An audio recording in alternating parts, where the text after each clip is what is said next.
Hey guys, before Denise introduces this week's episode, I have a very exciting and very special announcement also. Are you ready? Only in theaters. Memorial Day, May 25th, The Machine, the movie, comes out. Only in theaters. The Machine. If you want information, go to themachine.movie. You can sign up to get updates. You can watch the trailer. They'll let you know when tickets go on sale or are there any promotions that are happening with the movie. But how exciting. I mean, Bert told this story so long ago on Rogan, and it's just become this amazing movie. So I hope you come watch it with us. We will definitely be there Memorial Day weekend, and I hope you will be too. So again, go to themachine.movie to sign up to get updates. Thank you so much for supporting. What an amazing journey. And oh, by the way, how crazy is this? May 25th was mine and Bert's first date 21 years ago. And May 25th is the date this movie is premiering. I can't believe that. That's so crazy.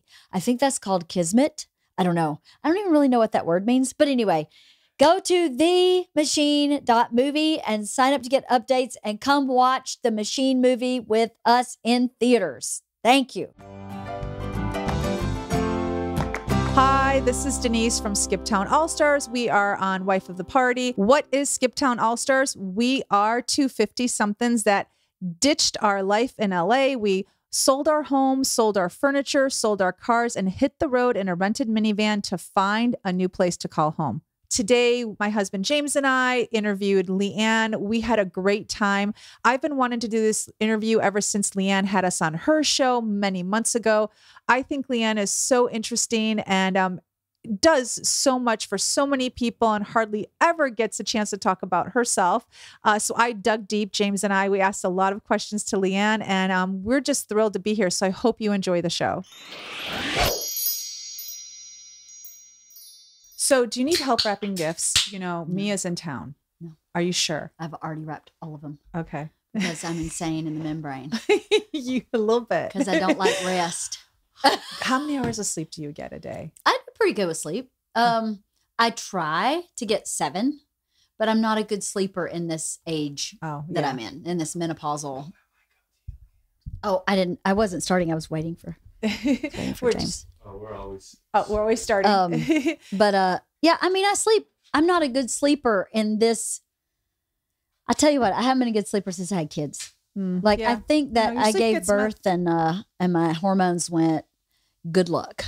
Yeah. And plus you don't get a good night's sleep the first 3 years. No, because you're always up anyway. Totally. So whether it's like your hormones or the kids, you're just always up. So yeah, totally. Yeah, it's ruined. It's all ruined after kids. It's completely ruined. I know. And Isla was Georgia did not sleep well until she was about 20 months old.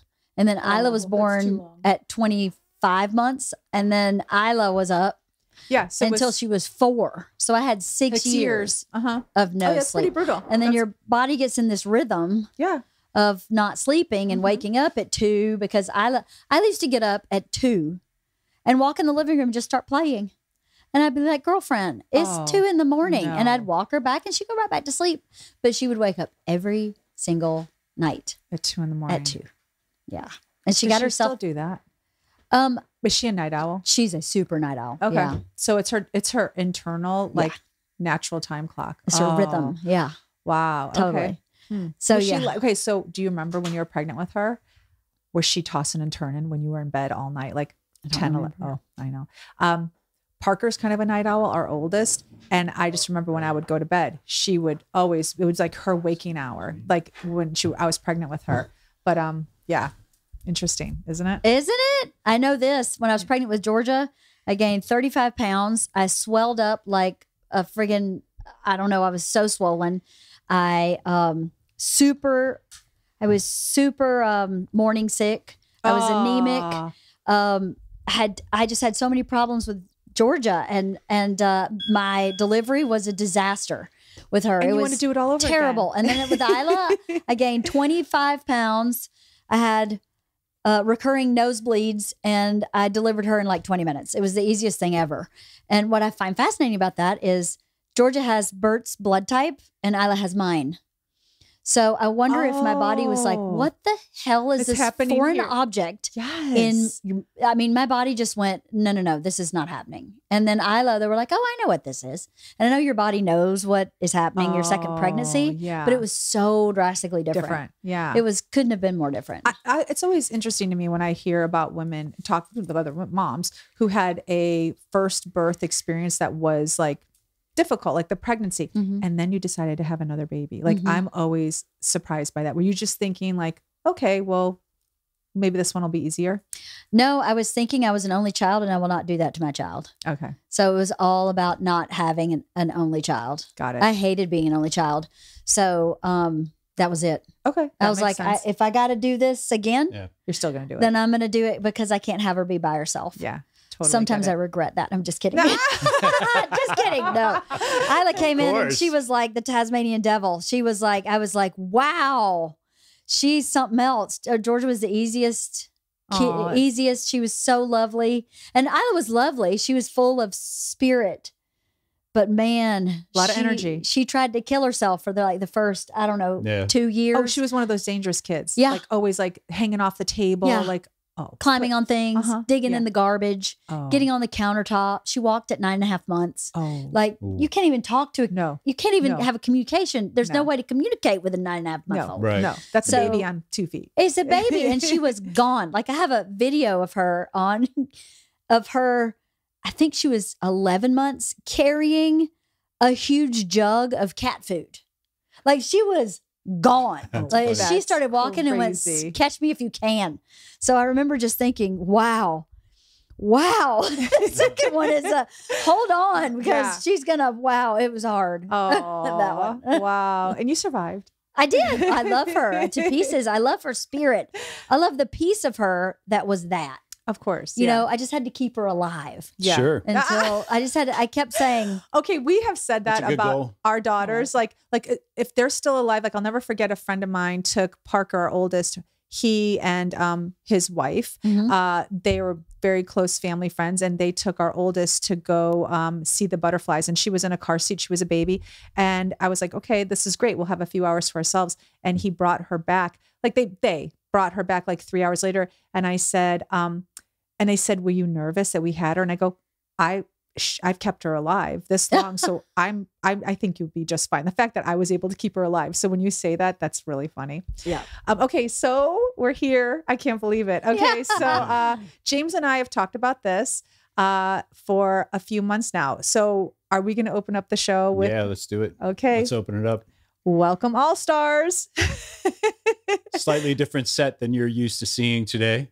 Yes, we have the pleasure of interviewing Leanne Kreischer. This is where it all started for us. So we're kind of doing a wife of the party sort of takeover because we're using her studio and we are interviewing her, which is what I've wanted to do. And I even invited her to our Airbnb, but I'm so glad that she said we could come here. Because I don't know if you remember the first conversation. I said, we'll bring our podcasting stuff and we'll interview at the Airbnb. And you said, no, it's fine. Come here. Yeah, totally. I remember. Yeah, of course. So, welcome to your own set. Yes. I know, right? I've never been in this seat before, ever. And how long have I been doing this podcast? I don't know. 2 years? 4 years? Now you're on the other side. I know. It's going to be fun. I see how challenging it is to be in this seat because you have to pivot. I know. You're starting to sweat it out a little in the hot seat. Exactly.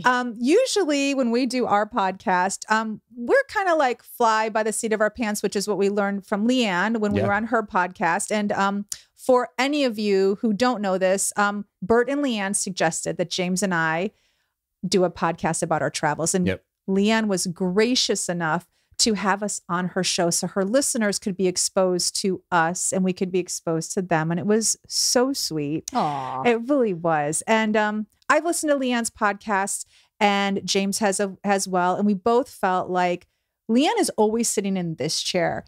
And although she talks a lot about her life with Bert, and you know, her childhood, I met Leanne as a mom at the high school. And the first interaction with her was just as a mom. I knew a little bit about Bert, but I actually like asked you questions, I think first just about yourself. And so I kind of wanted to do that today because I just don't think you're super accomplished on your own. Well, thank you. And I just kind of wanted to talk about that because I think you're so interesting. Oh, thank you.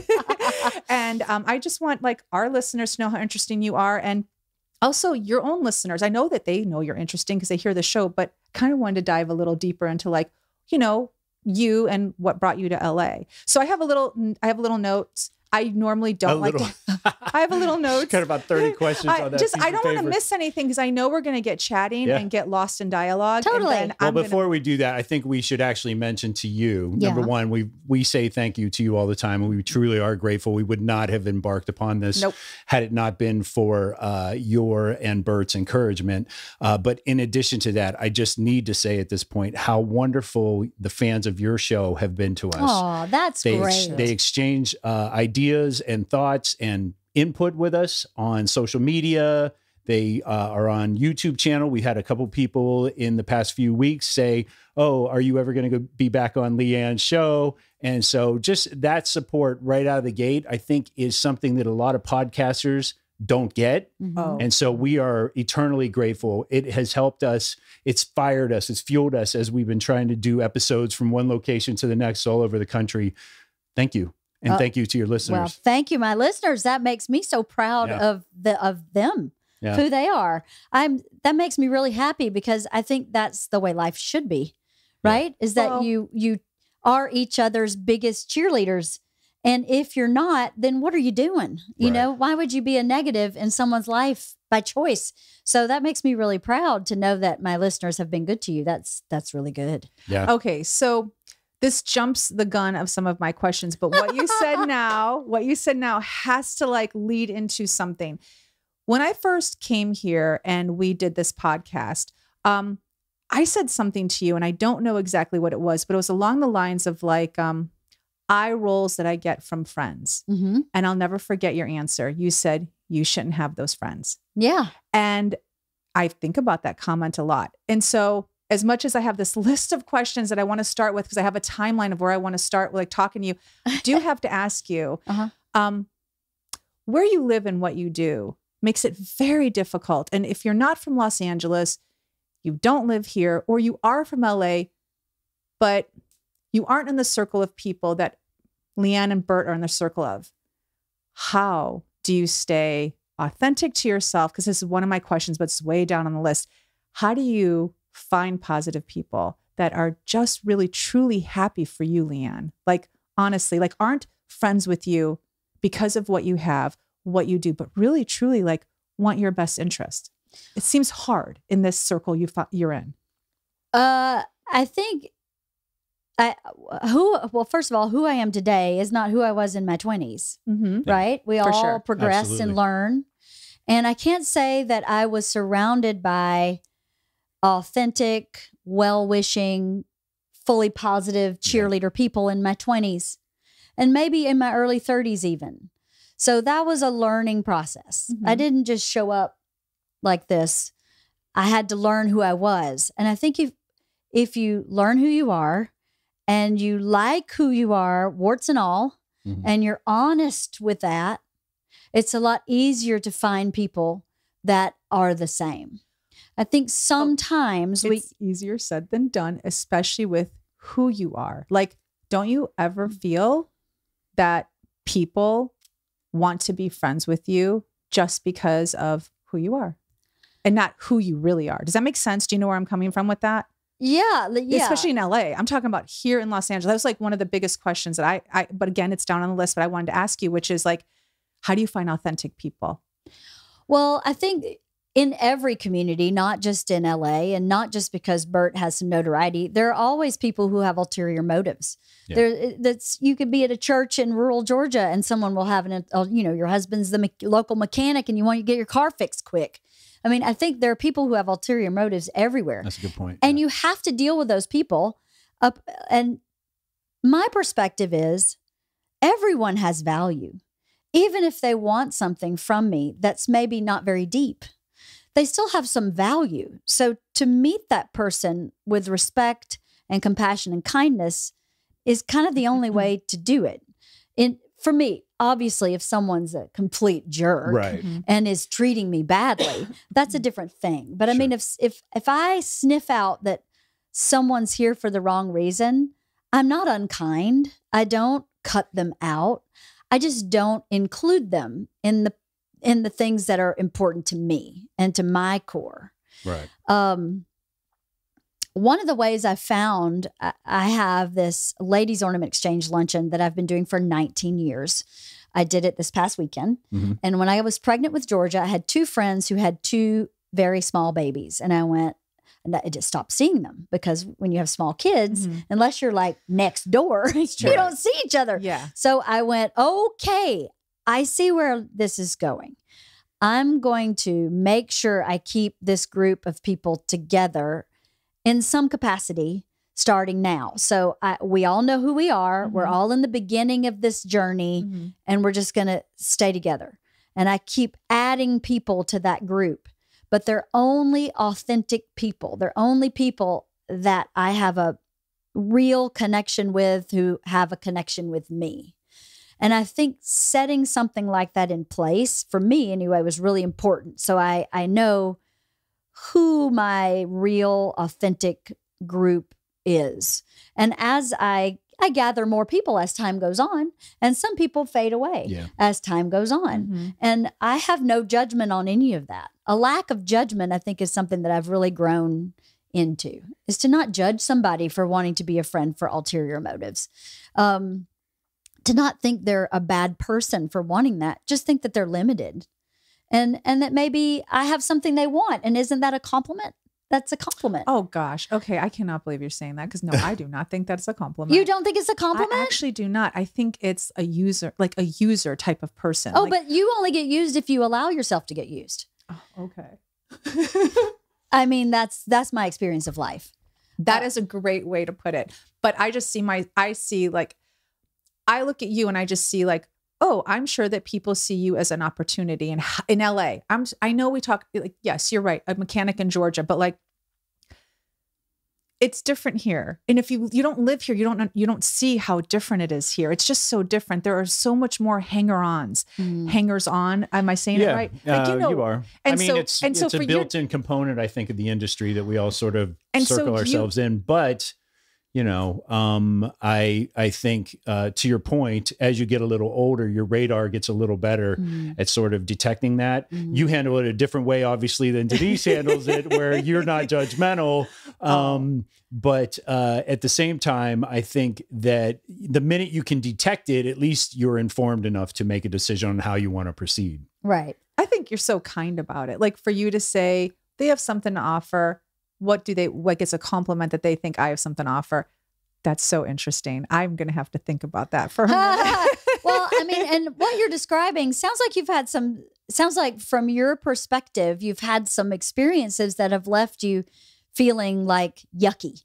And I haven't had that. That hasn't been my experience. I've seen it. Like, James and I are just 2 normal people, but I've actually seen it. Yeah, nobody wants anything from me. Let's just say that at the outset right now. Like, I'm useful to no one. Oh, that's not true. I don't believe that at all. But I just living here, being around people who we've definitely have been friends with people who had some sort of celebrity, who had a little bit of money or a lot of money. And I worked as a personal assistant for many years.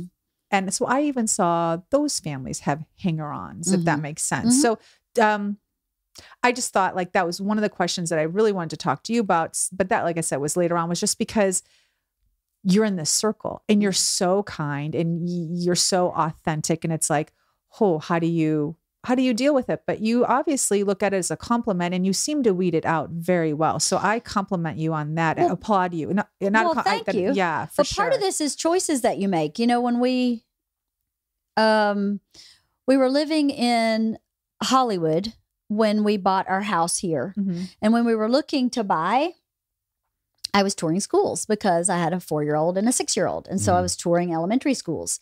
And I was looking at the education. I was looking at, the statistics, so to speak, of the school. Yeah. But I was shopping the people. So I would go in the school and go, what are these moms like? Oh, I can't be in that group. Okay. I don't understand that That's group. interesting because everybody, and I think a lot of people who live in big cities find this to be like, I grew up in the sticks, not as small as you, Yeah, but similar, yeah. But yeah, like there was one choice where to go to school. Whereas here in the big cities, it is a bit of a game and a hustle, to get your kids in. So the fact that you're trying to detect what the caliber of people are that you're going to be surrounding yourselves with for the next 4 years, I think a lot of times gets overlooked. Like you're looking at GPAs and that's right. and coursework and all that stuff. Well, I didn't have academic kids. They're smart, bright kids, but we're not an academically driven family. It took Bert 7 years to graduate from college. I never graduated from college. Right. We are creative people, and so being around a certain group of moms was very important to you. Yes. Because I grew up so blue collar, I think, and Bert grew up very white collar, we have a blended family in that way, in that we have some value systems that line up and some that don't oppose each other, but have different ways of filtering the world. And so when I was shopping elementary schools, I was shopping the community, and I chose this house that we bought partly because we could afford it and partly because I liked the community that the elementary school represented. Okay. And so once we got in that school, I said to Bert, I'm getting involved in this community, that I am going to hitch my wagon up to this. And that is where a majority of my essential friends are from. Okay. They're from that community. But would Bert have done that? No. He would have looked at the price tag of the house. Yeah. What car are they driving? Who does that person? He's more of that mentality. I am not that mentality. Would be like that. I think so. And there's nothing wrong with that. Right. That just doesn't work for me. And I'm the boots on the ground in this family. He's never home. So I'm the one that's volunteering. I'm the one that's, co-parenting. I'm the one that's in the Girl Scout troop meetings with these other families and parents. So for me, it was important to make the community choice. And I have to tell you, the community we chose was far better than I even expected. Nice. You have such good friends. I see. Yes. Friends. And you've been friends with them for years since you joined that school. That's clearly. Right. Yeah. That's incredible. It is. And they're all, and they all knew us before Bert was very successful. I mean, he was on his way for sure. He had a show on Travel Channel, but he definitely was not what he is today. So all those friendships, we don't have to think about. Right. That is very true. We don't need to think about that. Since the beginning. They've been there because they love us. Right. And we're there because we love them. And that all started from a very base a set of values where we all cared about our kids, our neighbors, our school, our teachers, our community. We all cared for each other in that community. I miss that neighborhood a lot because you could walk up and down the street. I knew every neighbor for blocks. Aww. And that's very much like my hometown. Yeah. So I didn't know when we moved there it would be that, but I knew when I was touring the school, I liked the adults that were volunteering in the school. So I don't know. So as far as feeling like people are here to take advantage, not a lot of new people have shown up. And part of that may be out of necessity. Like we don't need a lot of new people. We're kind of like, we're good. Yeah. And when new people show up, we have this group to juxtapose them with and that's go, true. That is not this. Right. That's great to go to dinner. We'll go to dinner. We'll go do some things. And that's not an disingenuine thing to go to dinner with someone who's not eventually going to be like your ride or die. You can go to dinner and enjoy someone's company and not be a ride or die for them and just enjoy their company and have it be that and not be superficial or super shallow. It's just a different kind of relationship than the people that you really invest in you. So I don't know. I haven't really experienced that in Hollywood. And I don't know that Bert has either, of anybody who's like, we feel like is using us or is asking things of us for their own means or ends or whatever. We just don't live in that world. Well, it's funny because, obviously it's no secret. Ellie spent a lot of time here over the summer. Our daughter, and she's very good friends with Georgia. She was just here at Georgia. She was just here last night. Yep. Ellie was at the house and I had some friends over and we were just talking about, her being I think she literally came from your house that day. And I was laughing with my girlfriend, who's like one of my closest friends, Carly. And I said to Carly, I said, Leanne is so amazing. Like you are, you're a great parent and just, you're so involved. And I said, you know what's crazy about Leanne? And I can say this by living in LA, because I lived in Chicago for many years and it's different. I said, Leanne doesn't do that I know of with, Ellie being here all summer, the lunches with the ladies at Neiman's. She doesn't do that. I go, and I said, wait. No, I do not. But there are a lot of small town girls who move here and want lunches with the I know ladies exactly who I Neiman's. am, and I ain't that. Yeah. And but you're kind of you're an anomaly, honestly. Like you kind of are. Like I don't think you realize think I am an anomaly, really? Oh. Yes. I think you're probably in a fair minority. Yes. Sorry. How funny. I'm so oblivious. I have no idea. We were laughing. So I said to my girlfriend, I said, what did I say? I said something along the lines, but she has been my friend forever. I said, if I were Leanne, I said, I wouldn't be friends with you anymore, Carly. And Carly goes, I wouldn't be friends with you either. And I'd be driving a bigger Range Rover. Carly was like, I wouldn't be friends with you. And I would have a Birkin bag. And we were just laughing. I'm just looking forward to lunch at Neiman's myself. So. I can do that too, baby. I didn't even know Neiman served lunch. Oh, they do? It's very They fancy. do. Oh, I have no idea. Yeah. So this is what I'm saying about you. Like, it's incredible. You don't lunch with the ladies. You don't have a Birkin bag. You don't even probably know what a Birkin bag is. I don't know what a Birkin bag is. Yeah, and of what course is you that? don't. It's an Hermes. It's one of the most expensive bags. Oh, okay. I know what you're talking about. The fact that you don't even know what this is awesome. This is what I love. Is it awesome? I mean, sometimes I feel like that I should. Here's an example. I got invited to something that had a lot of Hollywood hobnobs or whatever. Okay. And then I'm like, how do you feel about being around those ladies? Well, I have mixed feelings about it because I feel like I am who I am. I have no apologies or embarrassment with that. I do not feel like I am less than because I don't know what a Birkin bag is. I just feel like I have different interests. So, but at the same time, sometimes I don't know what to talk about. Like I don't know because my conversations tend to be about things that are either really goofy or very real. Okay. Like I don't know anything about fashion. I still shop at Target for some of my clothes.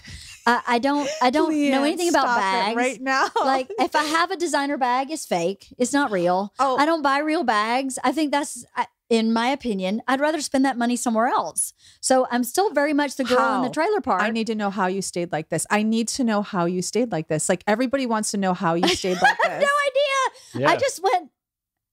I think it's, to be honest with you, I think it might be my value system. Like a core value system that I have never changed. Okay, but you didn't grow up with money, Leanne. So when you have money, how have you not like gone a little crazy, hon? Like honestly, like how have you? You don't think my house is a little crazy? My house is pretty big. It is. And I got a fantastic yard, but that's important to me. I may not have had a lot of money, but we grew up with a lot of land. I had a lot of land. I grew up, my grandparents had an 88 acre farm. So I like land. Like that's where I put my money. Okay. So I don't want a Birkin bag. I want another yard. I want another house. I want a house in the mountains. That's what I want. Okay. So when you show up at an event, like you said, with the ladies, do you ever feel pressure to be somebody different then? Oh no, I don't feel pressure to be someone different. Sometimes I feel underdressed. Okay. Or like underdressed. I always feel like, well, the pants are for Target, but I got the jacket from Banana Republic. I understand that you're wearing Gucci, but I don't even understand what that is. I mean, I know what Gucci is, but could you see Gucci on me? No. Okay. I'd look ridiculous in something Gucci. I'd look ridiculous. I'd be so not myself that I don't know where you buy myself in a designer. I don't have the body. I'm a petite. Like all my clothes, I have to buy petites. What? They're no just going to have to hire somebody to do custom clothing. I'm not doing that either because I'm spending the money on the yard. Remember? Okay, they do make Gucci and petite. I'll just let you know that right now. I don't know nothing about that, but I don't know. When I was in my 20s, I was so off in a ditch in who I was and my own self-destructive behavior. So I had to come up with a map for me to stay on track. So I had a person say to me, ask yourself when you do something, is this an integrity for you? Everyone has their own integradometer, right? Mm-hmm. Your integrity is different than mine. Mm-hmm. What's important to you and to you is different from each other. Yeah, absolutely. But you need to know what that is. And it takes a long time for you to really know what that is. I think it took me probably 10 years to really figure out all the things that were part of my own personal integrity. And having a bag or a car doesn't line up with that for me. What lines up with that for me is feeling safe and secure. Like I used to pray not to be rich ever. I always prayed to be financially secure so I don't have to worry about money. Because I spent my whole childhood going, we don't have money. We don't have money. Yeah. We don't have money. I just told this story today to my trainer son. He's taking his girlfriend to Disney World. And I was like, I went to Disney World once. I was about 10 years old. And my mom had promised to take me to Disney World. And at the time when you got there, you had to buy tickets for every ride. Mm-hmm. So we walked in and went, oh, I will not be doing that. And left. And I'd been waiting to go to Disney World for years. Oh. And I didn't get to go to Disney World because of money. It was too much. Mm-hmm. So we sat in a hotel room for the whole time. Wow. And I didn't get to go to Disney World. So money was like that for me. You know, money was not, we were never hungry. I was never without my basic needs, but we didn't have extra a whole lot. So my prayers were about being secure, not about being rich. So perhaps if my value system was about being wealthy, I would then, the bag or the car would line up with that. But that has never been, and there's nothing wrong with that value system. If that's what someone wants for themselves, freaking go for it. I'll be your biggest cheerleader. But for me personally, that wasn't my value system.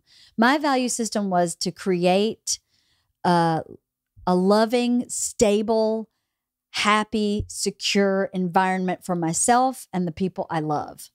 And the side effect of that is all of this other stuff. Mm-hmm. So I still keep going back to that integrity piece still every day with every decision. It's become automatic now because I've been doing it so long. Is this friendship in integrity? Yes or no? Super easy to answer that question. Mm-hmm. Yeah. And then you know how to act. Mm-hmm. I don't know if that seems very rambling. No, but not at no, all. perfect Not at answer. all. It was those perfect things answer. that some women come to Hollywood for, which is valid and amazing and awesome. I have a really good friend who came to Hollywood to have the Gucci, the Prada, the Lamborghini, and she has it and she's happy. Mm-hmm. Fucking fantastic. Yeah, Right. right. I didn't come to Hollywood for that. I came to Hollywood to create, and I am still creating. And so, and in that creativity, I wanted to be secure, and that's all I wanted to be. Okay, so that brings me to my Yeah, I question, was which gonna is say, how we let's could talk start. about young Leanne with her suitcases packed for LA. Right? Yeah, let's talk about that. So you came to LA, and I read, and so tell me if it's accurate. You came because you originally to be an actress. Is that in fact true? Yes, I actually went to New York first and studied acting. I'm a Meisner trained actor, and I acted in New York. And then I started writing in New York and acting in what I had written. And New York is a hard place to live. So after 4 years, I was getting very like, I need land, I need space. I mean, I grew up in rural Georgia, and at a certain point, and I wasn't finding my people in New York. Okay. And I was working in New York, but only in things that I was creating. But I have a Southern accent. And people kept going, well, get rid of your accent. And I'd be like, well, I can't. I've been working on it, and it's not going. Oh, So wow. I was like, let me try LA. I'm going to move out there, keep my apartment in New York, just in case I hate it, and just see what happens. So I moved out here as an actress, and I had a couple meetings with some agents. And this one agent goes, yeah, okay, you have a choice to make. I weighed 110 pounds at the time. He said, you need to lose about 10, 15 pounds, or you need to get really fat You have two choices. You can be the skinny ingenue or the fat best friend. Wow. And he said, so Holy if cow. I were you, I'd start smoking cigarettes and stop eating lunch. And I went, I'm not sure this is right for me. This is not lining That's up with my brutal. integrity. I've been working on my integrity and this does not work. So I was like, you Wow. know what? I'm going to focus on writing. And then if acting opportunities come up, I'll do that. So that's what I did. I started writing a lot. And then I was acting in like AFI final projects for a couple people Okay, who got then it. hired me for multiple projects. So I would only act for people who I knew I could not do the audition game. It was not for me because I would be like, oh no, she would be better than me for this role. Oh, you should give it to her. You should. Yeah, that's not That's a what I good would actress do. would do. Oh I my would gosh. never- yeah. So You're not going to get any roles if you No. do that. This week's Wife of the Party is brought to you by HelloFresh. You know I love HelloFresh. I am so busy. I do not have time to figure out how to make a tasty meal. I just don't have time. And I have been using HelloFresh for years. I love it for so many reasons. I love that I can open my fridge and have a full meal ready to be prepared in my fridge. I love that everything is fresh. I love that things are locally sourced for the most part. I love that they have premium proteins. I like that their recipes are easy to follow, that most meals can be made in 20, 30 minutes. I love that my teenagers just take them out of the fridge and make them for our whole family. I just can't say enough great things about our experience with HelloFresh. We just love them. But what you may not know is that they have a limited time, they have a winning assortment of snacks, appetizers, and shareables. Sweets available at HelloFresh Market. You can treat your Super Bowl's coming. Why not just go to HelloFresh and order a ton of their appetizers and sweet treats for your Super Bowl party?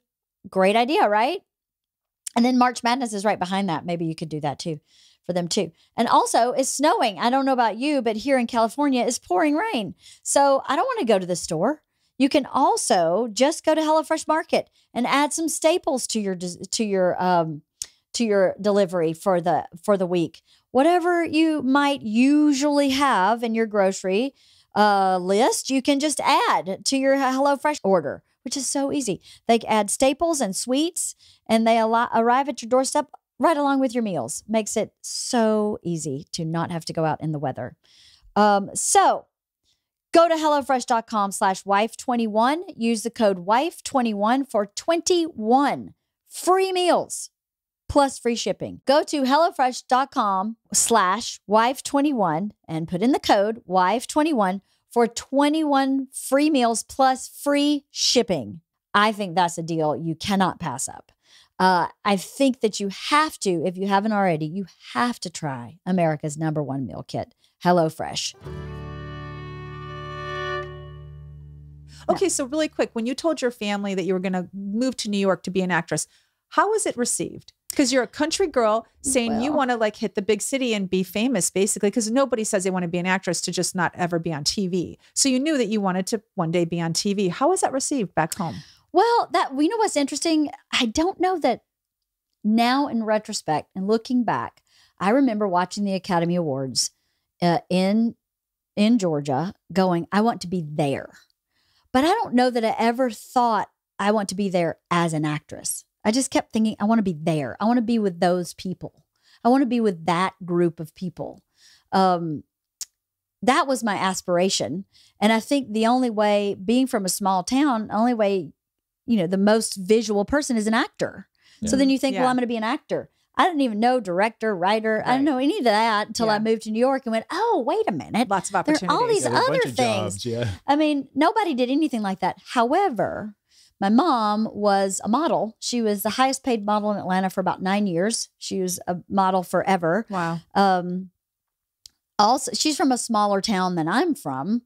Married my dad. They were high school sweethearts and got married. And she worked in a factory that made men's suits and paid my dad's way through a couple of technical school certification programs to be a mechanic.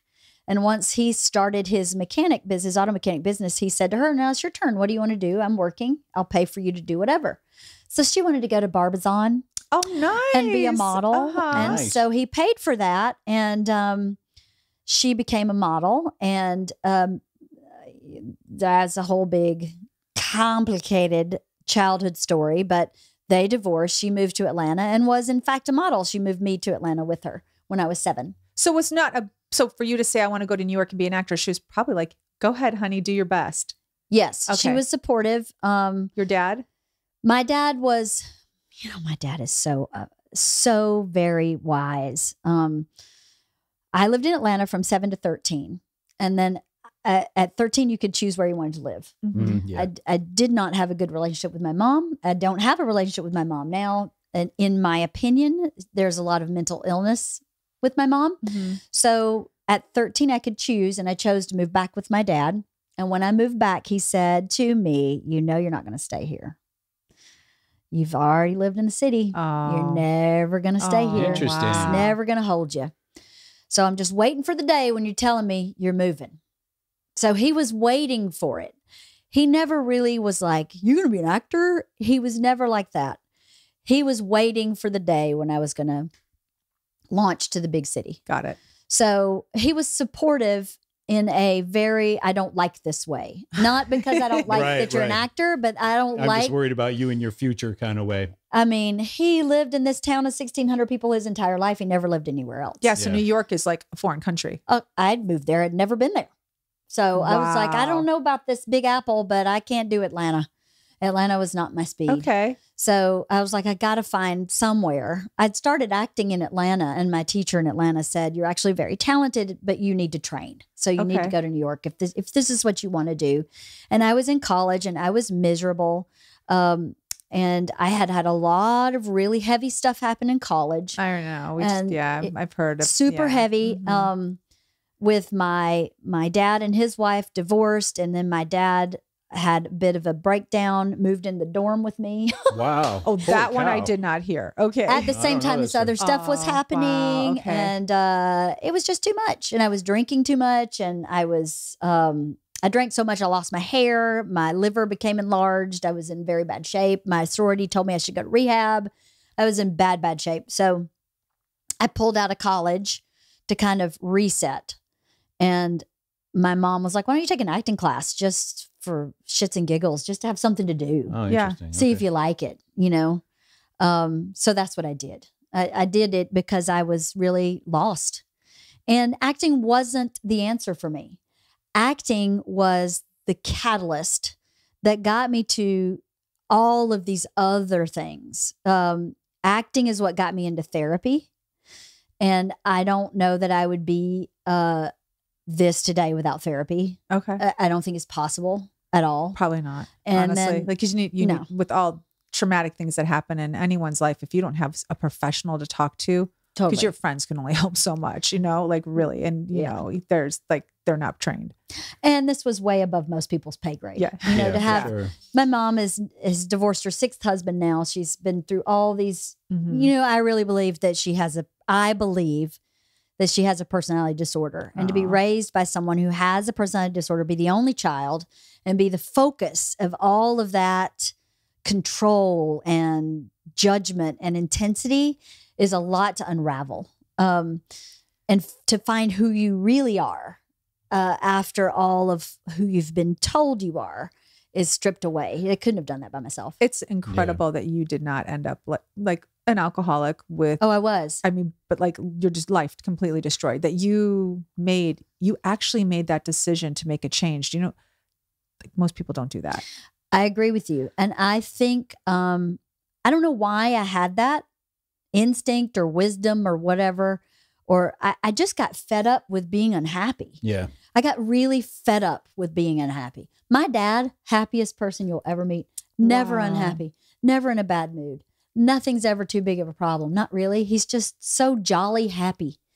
And I was always unhappy, but knew that wasn't like real, or it was a choice. Somehow I was like, this Can be different. this can't be Yeah. Yeah. my whole life. Like for the next 60 years, I'm not doing this Yeah. for the next 60 years. No way. There's got to be something different.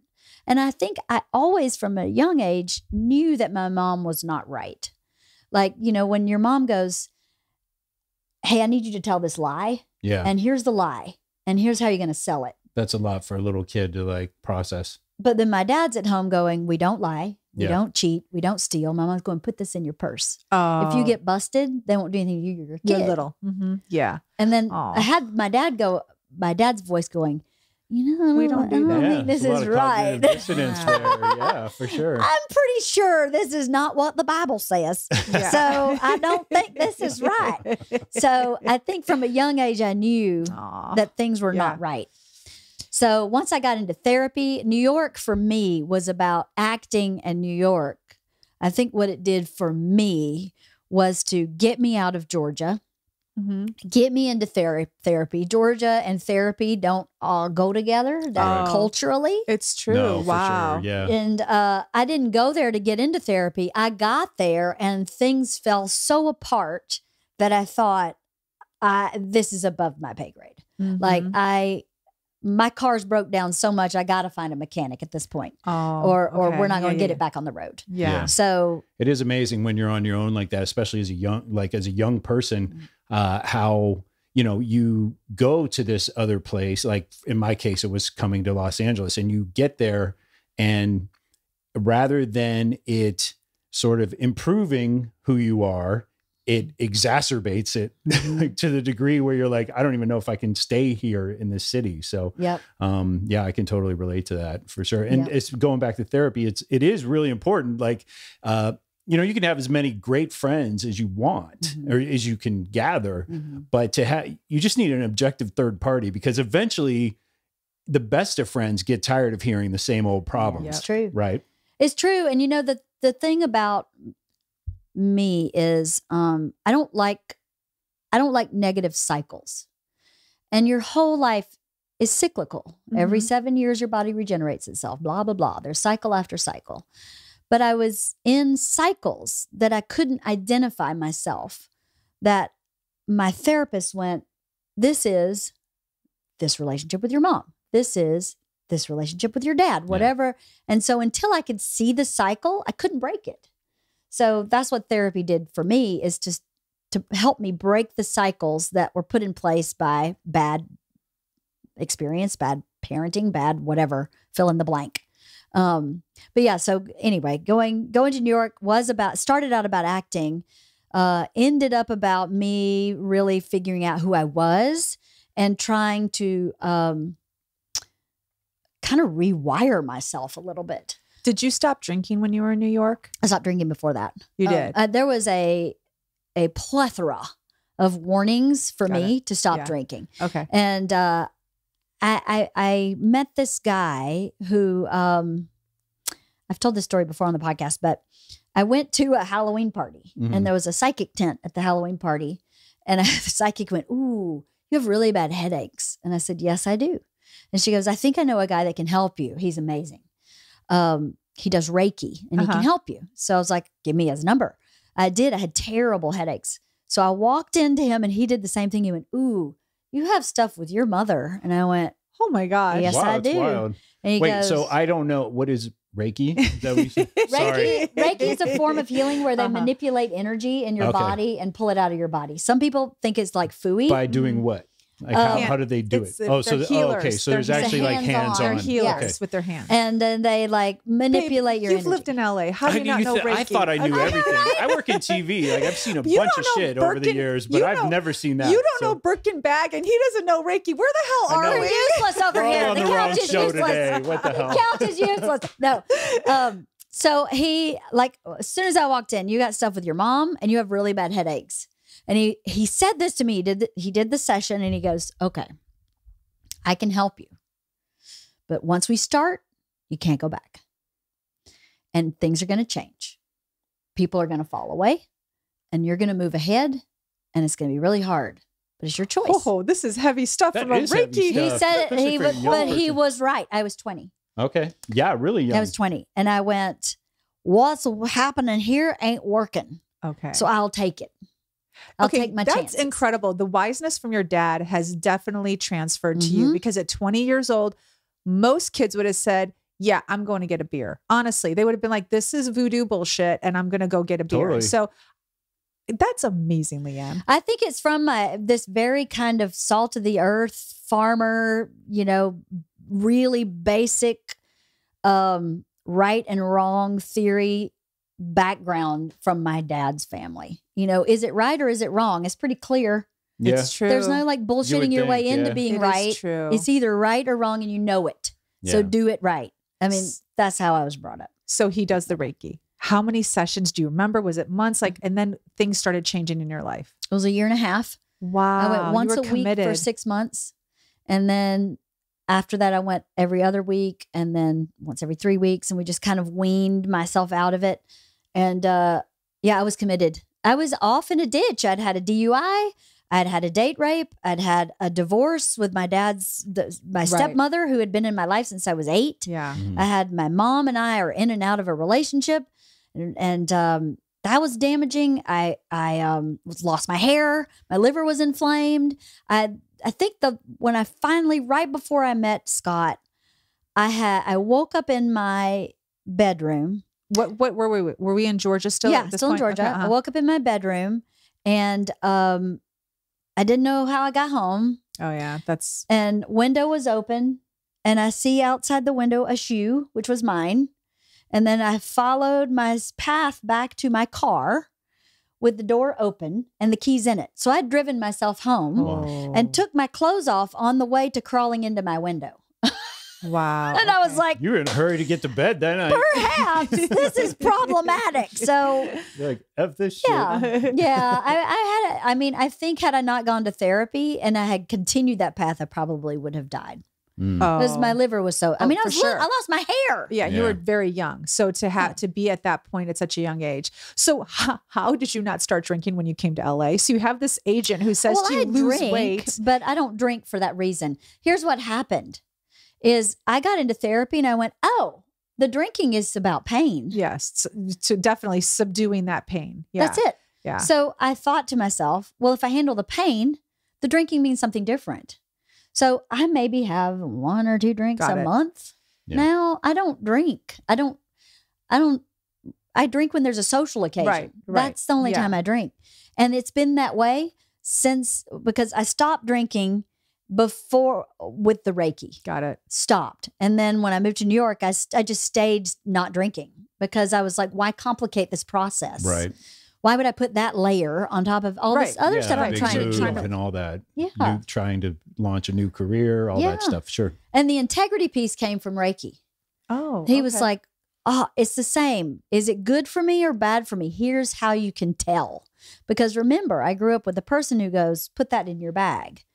But, it really tell this lie. blurs the lines of right and wrong when your parent is doing that. Honestly, it's so, I don't even know. It's how you were able to navigate life of what's right and wrong. Thankfully, you had your dad on one side.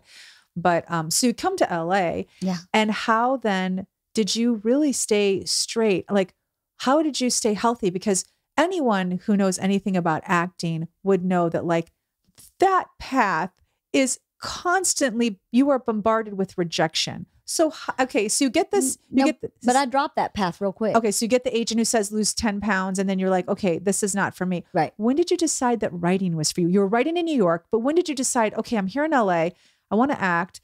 This guy tells me this, not really interested in doing that. How did you know then you're going to go back to writing? You must have really enjoyed it in New York then. I did. Okay. I loved it. And I enjoyed it here. And when he said that and I went, okay, this is not for me. I was already writing stuff because I'd started writing in New York. So I didn't like stop and then start. I just continued on. It's the old adage, writers write. They just do. Yeah, They do. That's what I was doing. I was writing screenplays even then. And then what was your goal? Like, so I read that you rented office space somewhere in Hollywood. Is that true? No, I didn't. Where'd you read that? Oh yeah. I read that in an article that like you had rented office space with a friend. And I was curious, like, was that where you thought like, okay, this is going to be like my space to write? And did you have like, what were your dreams about writing? Like, did you want to sell a screenplay and make a big movie? Were you interested? Like, tell us, what is it? Well, I was writing by myself and I had a friend here. When I moved here from New York, there were a group of actors who were moving here from New York also. So there was one person who moved here before me that I knew in New York. Her name was Liz. And Liz is a connector. She's one of those people who knows Yeah. everybody. She hits the ground. That's She's already Denise. got 2 contacts. Now she's got Denise is 18 connected. contacts. She knows freaking everybody. Oh, that's awesome. So I knew Liz. Uh-huh. So I showed up. Hey, Liz, I'm here from New York. And I don't know how long it was after I moved here, but you know, she helped me find a roommate. She helped me with a lot. And then she found out I was writing and she was writing too. And she was like, why don't we try writing something together? Oh, And I was like, awesome. okay. So we didn't rent an office space, but she managed an apartment building that had an office. Got it. So I would show up at her office for her day job and we would write during her day job. Okay, tell us, That's what were you awesome. writing? We were writing rom-coms okay. and comedies. And we had a very specific process. Like before I was writing by myself. So obviously I did everything myself. But she and I would brainstorm a general idea, come up with a 1 page of like, these are the beats, like kind of Yeah. like a beat Yeah. sheet. And then she would type and we would talk and she would type what we were talking. And then I would read the script and give notes. And then we'd go back and rewrite and rewrite and rewrite. And we wrote 8 scripts together. Wow. Okay, so Yeah, so a tell lot of everyone them. the process of like you write these scripts because we know living in LA as a writer, it's an extremely hard profession Mhm. to land, basically. Mhm. Like, and you're a woman in LA as a writer, Especially so, at that time, I think it's, you know, now I would never say it's easy, so let's not say that, but I would say there are a lot more open doors for women now than probably there were back then. Probably. The flip side of that, though, is no one's buying rom-coms now. They are Oh. non-existent. So, that's so true. When was at- the last time you saw a rom com? oh, they don't buy them. No one buys them. It's so upsetting. So the genre that I worked in doesn't even really exist now. Holy so cow, there's you're like so right. one a year, maybe. Yeah. And at the time, rom-coms 2, 3, 4 a year. It is so, true.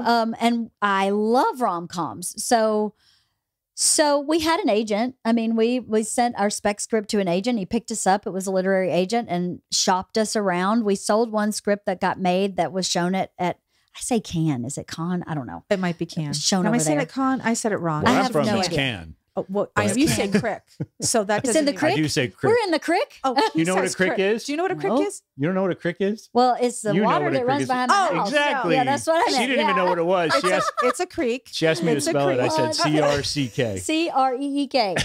It's a crick. Yeah. He spells it CRK. I'm like, this is CRK? no vowel. It's Nothing. all one syllable. What the There are no vowels. heck? I pronounce it creek, so I'm sorry. But okay, so You and your burqa bag and your creek. uh-huh. So fancy. So bougie over there. I know, right? See what I gotta put up so you with. were Can, right? Am I saying Oh, it right? however you say it. Con. Con. Okay, The film Con. festival in France. Yes. Yeah, you went, there you okay, go. so you got I a didn't script, go there. but you We had a- actually didn't even know our film was there. They didn't even tell us. So the producers, the film was made and was shown there, and I didn't even know. They didn't So even tell somebody us. bought your script, Yep. made a movie, Yep. and it was at The film festival. Yeah. Con. in France. Con. I'm going to say it wrong all the time now. Yeah. Leanne. Yeah. That's incredible. Yeah. It's amazing. Why is that not in your IMDb? I have no idea. Okay, it should be because you have to. I didn't who's- know I had an IMDb. You do. So yeah, I didn't know so, I had one. Yeah, I'm going to hire a personal assistant for you. I know, And we're right? Gonna, we're going to put that on your IMDb. I don't really care about all that stuff, though. That's the other pieces that I think that I am an anomaly in Hollywood in that way. Okay, because everyone would be shouting it from the rooftop. That Yeah, I they don't give had a it shit there. about that. I don't care. I mean, You I sold care a that script, though. I sold a script that got made. That's amazing. And that is amazing. I care about that. I don't care if it's on IMDb. It's the same thing when I work with so many things with Bert, and someone else on our team gets really in a tizzy about where that person's name is listed in the credits. And Oh, I yeah, go, for I sure. don't really Oh, give a that's shit, like- man. I don't even need to be in the credits. I know what I did. You're really secure. Yeah. I know what I You're like did. the most secure person I've ever met. I don't. That's You're like not an what it's editor. We're about used for to me. not seeing our name in the credits. Right? You'd totally be one of us. Totally. Writers too. I mean, Yeah. they get the credit, but they don't have a lot of power sometimes unless No, you're like yeah. enormous. They're What- the least powerful They people. get their check and that's it. That's they get, it. They get written out of their own script. That's right. I've seen it now that I'm on this end of Yeah. the business. I'm like, wow, that really sucks. It does.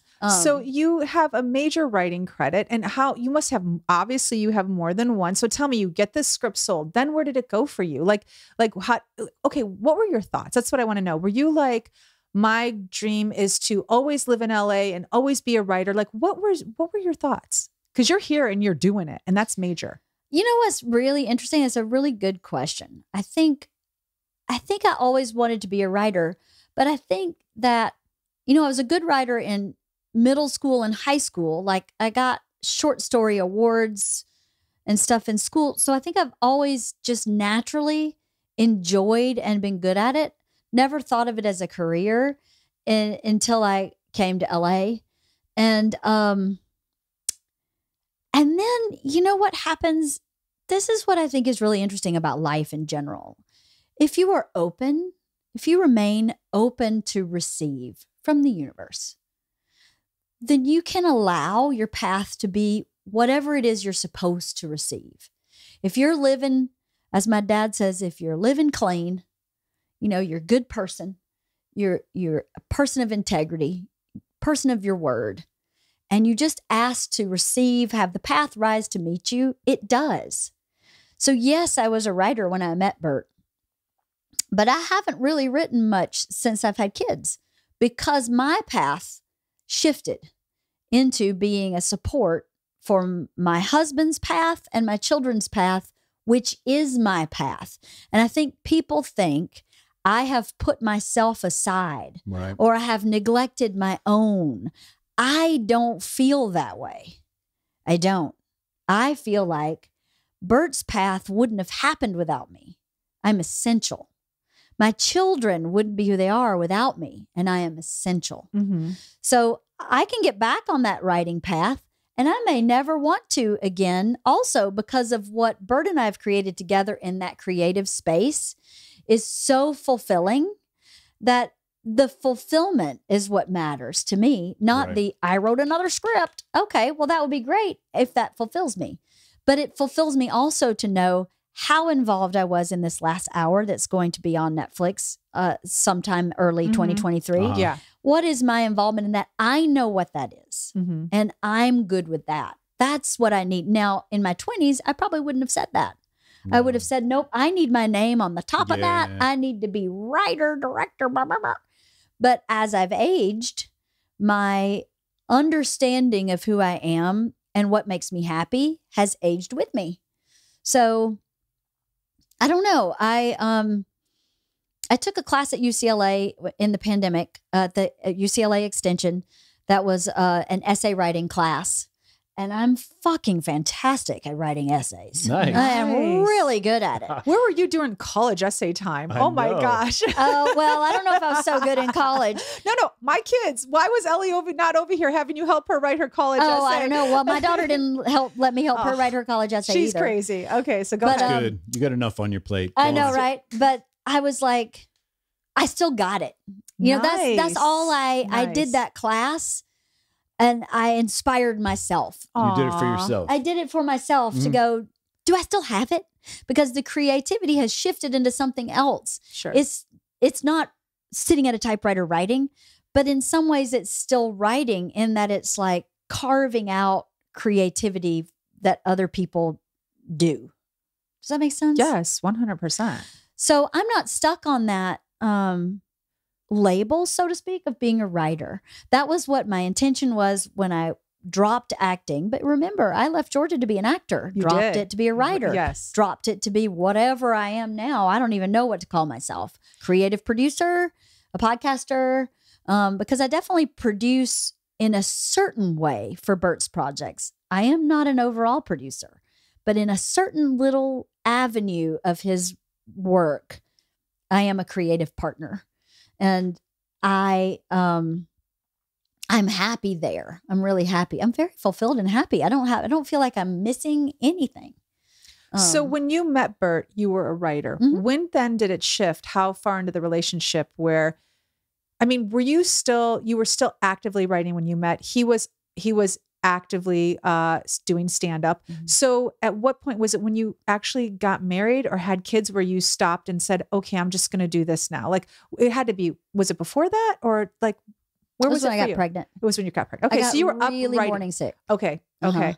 Yes, I had written a pilot that I had raised the money for and hired a director for Wow. And I was about to shoot this pilot on my own dime. And I was so excited for it, got pregnant and got terribly morning sick for months. And I was like, I can't do anything. We put that on the shelf. Wow. And then when you have a baby, Bert started hardcore touring when Georgia was 3 days old. So once he started touring, I was managing an apartment building while I was writing, and I was waiting tables. Well, I couldn't wait tables anymore with a baby. And so I just managed the apartment building while I had Georgia. And then Bert, so 3 days. touring. So you days just got her home, and he's like, I got to chase this. How are you okay with that? Like, I asked you this as a parent. I asked you this as a mom. The first thing I said to you, and all I knew when I first met Leanne, was that your husband was a comedian, very well known. I knew this, that he had Netflix specials and that he wasn't home a lot, because Ellie would say to me, oh, he's on the road. Like, he's not here. So the first time I sat next to you, I don't know if you remember, I said, I have 1,000 questions for you. And you said, ask away. And the first one is, I said, how do you do it by yourself? Like, that's what I wanted to know, because my husband's not on the road traveling, but he's a workaholic, and I was alone all the time. And I have so much resentment still about being alone. Like, how did you do it 3 days out? Like, forget who he is now. Like, back then you didn't know, like, it could explode. It could not explode. I mean, he was a working comedian making money, but like, not to the point where like you could hire a nanny and you could like, you know, have a companion to help you raise this child. No. How did you do it? Like 3 days. That's crazy. I think it is a combination of things. I think I'm an only child. And from age 7 to 13, when my mom moved me to Atlanta, she moved us into the predominantly gay community because she thought that would be a really safe place for a little girl. And I wasn't surrounded by children. I see that that's really smart. That tracks. Yeah, That totally tracks. She worked a lot. She left me home alone a lot. And so she thought, in this neighborhood with a lot of gay men, they loved me, took care of me, and were like moms. So I was alone a lot with my cat. It was just kind of me and my cat. I went to a very small private school, and none of the kids lived in the neighborhood. So I grew up for those, like, I don't know, 6 years, just kind of by myself. Okay. Except when I was with my dad, I had tons of cousins, but I saw him, you know, every other weekend, Right. and 3 months in the summer. So I think I was used to being by myself. I also had two that's a good parents point. who needed, listen, I pretty much took care of myself. Like, my dad was an amazing dad every other weekend. Got it. So Yeah. I walked to school. I walked home from school. I made a snack. I did everything for myself. My mom was not a neglectful mom. She was a working mom. And she was also not Right. all there. Sure. So I wouldn't allow myself to rely on her for a lot of stuff because it was unsafe. So I just And it wasn't handled consistent. It was You knew- inconsistent, yeah. and it was out of integrity, and it was unsafe. So if I gave her any part of my emotional life, I was very vulnerable to injury. So I couldn't let her care for me. It was too scary. So I think that's one of the reasons it really works for me, is that I am used to being by myself. The other reason it works for me is that Bert is a complete and total slob, and he is horrific to live with in that way. And if he lived with me 7 days a week, So there's 365, less work. Yeah. I would kill him. I would skin him alive and hang him from the balcony. I couldn't do it all day, every day. Wow. I couldn't. And to be honest with you, when the girls were really little, he's not an instinctual caretaker. Okay. He doesn't go, baby's crying, let me get that. We were in the hospital. I have stitches in my body. I cannot move. Georgia starts crying and he goes, you going to get that? And I was like, I'm fucking not. You are getting that because I am blown to pieces here. Get yourself up and get that. And he was like, the first thing in my brain, he was like, this is really fascinating, because I kept thinking, where's my mom? Like, I need my mom to get That's that. awesome. But he's honest with me about how he thinks. So imagine if that was in my face every day. If every day he's like, somebody going to get that? And I'm like, I would kill him. That is true. So I can't do that. So then I would get in this rhythm where I was doing everything. So when he would come home, it would be disruptive for him to take over some key pieces of Right. Because semantics. you had a schedule set up. You had it all lined up, and he's going to come in and ruin it. And what would happen was I had to go to eventually the apartment building I was managing gave me 2 more apartment buildings. And so I had a physical office I had to go to. Oh, okay. So, and I got a raise. So I hired a nanny for those hours when I was in the office, unless Bert was home. Okay. So when Bert was home, he Right. was daddy on duty, and I let it go. Whatever happens, if I come home and the house is a disaster, we can't afford a nanny 5 days a week. Right. So And you're the home, he's so- home. He's daddy. He would put them in the stroller and go to Trader Joe's, and he was really awesome in those years. But again, it's much like my dad. Super easy to be an awesome dad 4 days a month. It's true. Every other weekend, It is you true. can plug in and knock that shit out of the park. 2 days a week, Bert plugged in and knocked it out of the park. And I thought to myself, that's my experience too, of my dad. Wow. Is my dad knocked it out of the park. And then I didn't see him for 2 weeks. Yeah. And then he'd knock it out of the park. Well, I somehow repeated that pattern where Bert came home, Interesting. Wow. drop off, pick up, cooking dinner, changing diapers, giving baths. He was in it. And then he got to go and fulfill his dream. Right? And for him, he's such a specific bird. And I saw him do stand up and I went, this guy is so brilliant. And Yeah. he is a baby and doesn't even know it. Wait, was this before you started dating him, or was this while you were dating him? You saw him do. While we were dating. I didn't even know he was a stand up. I mean, I didn't never seen him do stand up. You knew he was a comedian, though, right? Yeah. I remember. Okay, so Yeah, we just met bowling. Okay, real quick. I know you've talked about this. We're not going to go through it really, dive deep into it. But just real quick, you met Bert while you were bowling. You told me the story with a friend of yours that put a bunch of people together who was single. Yep. And that's how you met him. You knew he was a comedian. Yeah. And he had the Travel Channel at that point, right? Oh, what was he doing? Just stand up? Just Okay. dates. Okay. And then I think if I remember correctly, you told me that he took your number but never called. And Yeah. then you called your friend Yeah. and said, this guy never called me and I liked him. And what the hell? What the and he hell? was there with your friend. Yeah. He goes, here, talk to him. Like, do I have that right? Yeah, that's right. And Yeah. then I remember something else. It was like after that moment, you two were kind of inseparable, right? Well, he was inseparable from he me. wouldn't- right. Yes. I couldn't get rid the of him. reason that resonated was because it was the same did story. like Like hot Denise yoga. dumped me one time, Yeah. and then I never left her house Yeah, ever yeah. again. So like we've been together ever since. That's So so it was kind of cool. a similar story. But anyway, that's why it resonated with me. Go on. And so, no, but you were dating and that's when you saw him do stand up and thought he's brilliant. Yeah, I thought this guy is really smart and he's just at the beginning. Yeah, I watched him do stand up that first time and he was like, what'd you think? And I went, I think you're a lot smarter than your jokes. And he went, oh. And I was like, well, I mean, you asked me what I think. That's what I think. I think you're not really applying yourself to the level of your intelligence. And if you would, you'd be unstoppable. Okay, so hold So- on. You're a writer. Did Uh-huh. he ever ask you to help him write jokes? No. I would never do that. I would Really? Even never back do then that. when you were dating? No. Oh, tell me why. No, because that is his territory, and I believe that to be emasculating. I am not down for that. No Oh, way. wow. He needs to stand on his own 2 feet and write every word himself. Period. Did he ever ask you to help him? No, he's never asked me to help him write a joke. What he asked me to do, and this is what I do. No, I'm is- talking about back then when you were dating. I mean, No, now no, you guys no, are, I know he's you're never- a team now. no. Like what you do now is what different. No. I'm talking about when you were dating and you said you're smarter than what you're writing. He never said to you, well, help me, like make No. me look smarter. No. Because you're a writer. No, he would ask like, why? And I would say things like, same thing I say now. You say fuck 4 times in this one story. Say it 1 time and mean it and put a real word in the other 3 fucks. Why would you say the fucking guy with the fucking car that went to the fucking grocery store was fucked? I'm sorry. Use one of those and give me an adjective in the other ones that's meaningful and intelligent. And now you have an intelligent joke. Did he do it? Yeah, he's always Oh, done that's that. awesome. That's always been our relationship. Okay. Is that, hey, he wrote a book that I edited. Uh-huh. Because he'd write the book and he'd go, the paper towel that was on the thing that was the things next to that thing that was that thing. And I'd go, well, how many fucking things?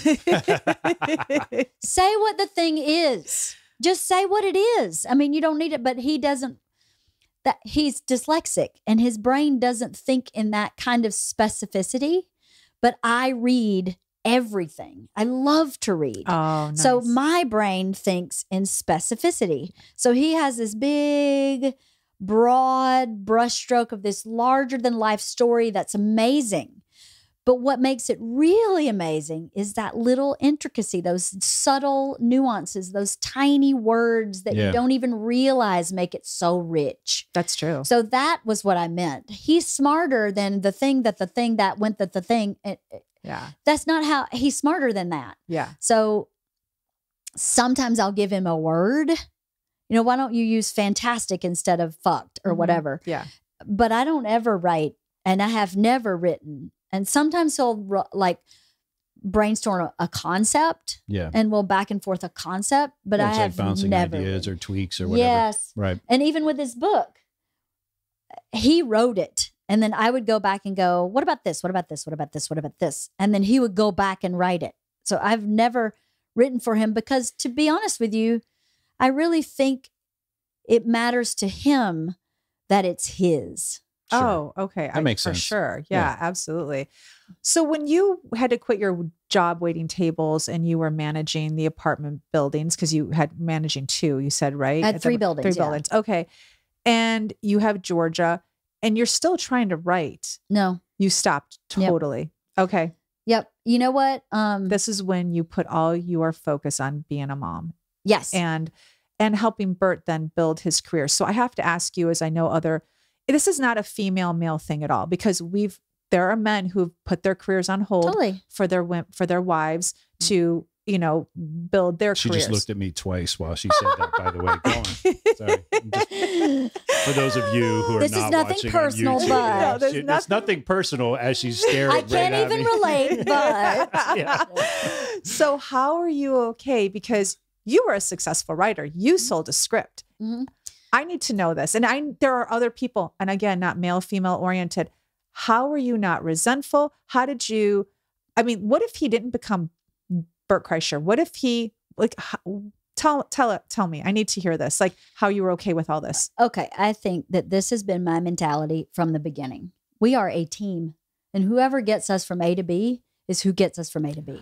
Does he feel that way from the beginning? Did he feel that way from the beginning? Because that was your thought. I have no idea. I think that he felt like we both knew only one person could hold a real job, and it wasn't him. So we could invest in mine, right? But he couldn't do something to support mine.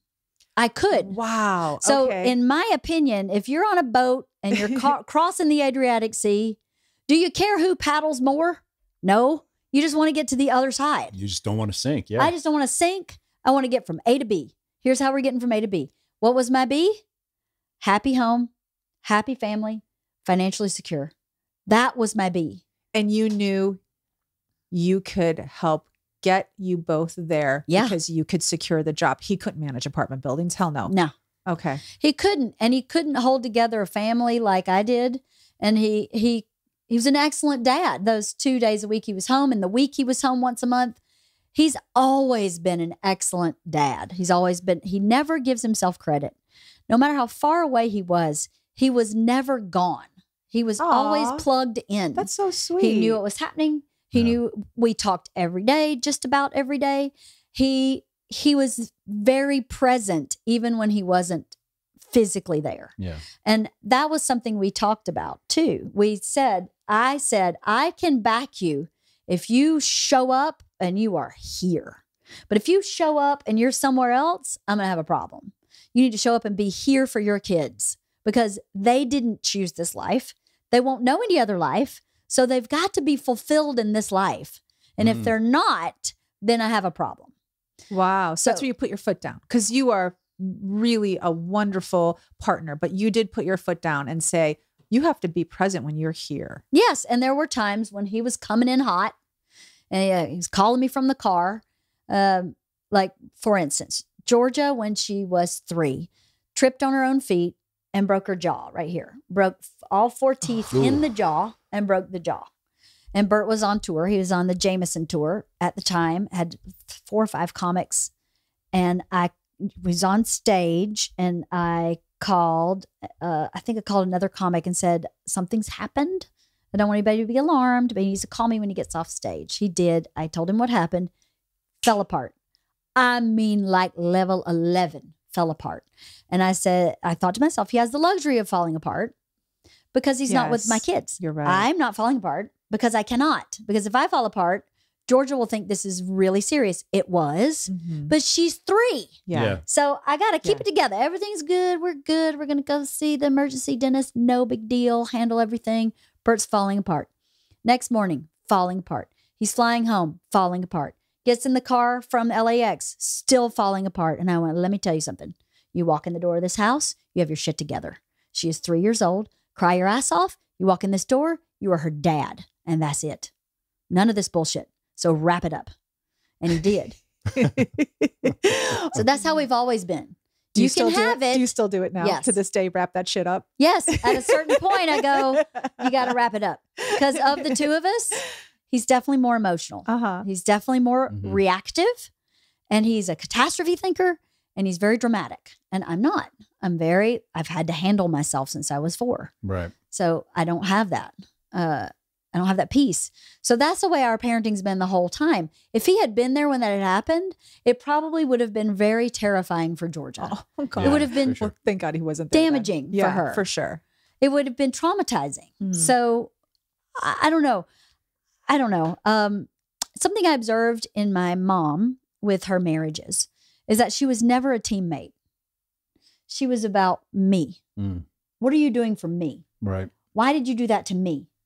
What about me? And I went, that's not working, divorce number 6. I'm not doing that.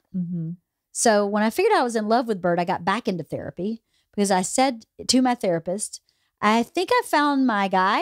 I don't know how to do this. And I don't have an example in anywhere in my family of how. So I need you to help me because I'm not going to know.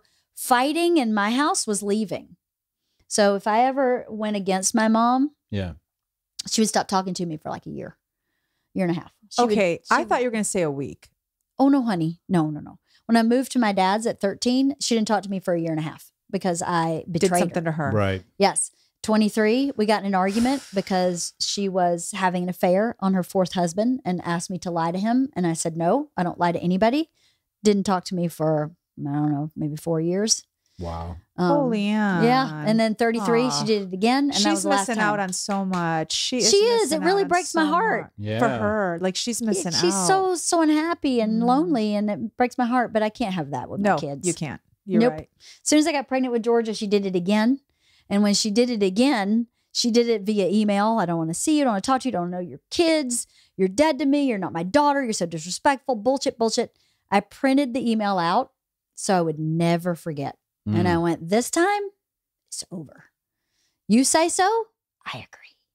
This time I agree. Yeah. Wow. I So it's am been dead like to that you. since then? Bye-bye. Yeah, she's seen my kids one time. No way. Twice. Wow. I'm sorry, Okay. twice. Wow, I didn't know that. Okay. Yeah. No. She's not. That is not a healthy relationship for me. And it is no way going to be that way for my kids.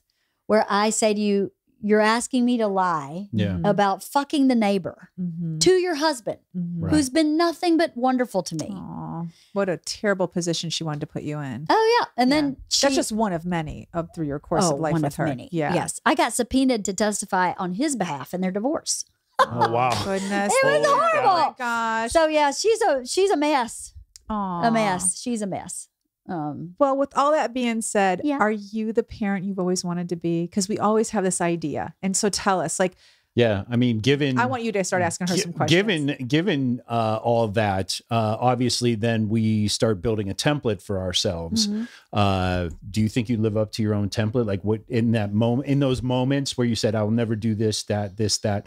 As a parent, I have done the same thing with my family, different circumstances, but I think any sentient being eventually goes through that process. Like, what kind of parent am I going to be? Do you think you've lived up to your template, like what you wanted to be? They're still young, but yeah, do you? Yeah. Well, I think I've done a pretty good job. But again, I've been in therapy the whole time, and I'm still in the same therapist because I feel like I don't have that consultant.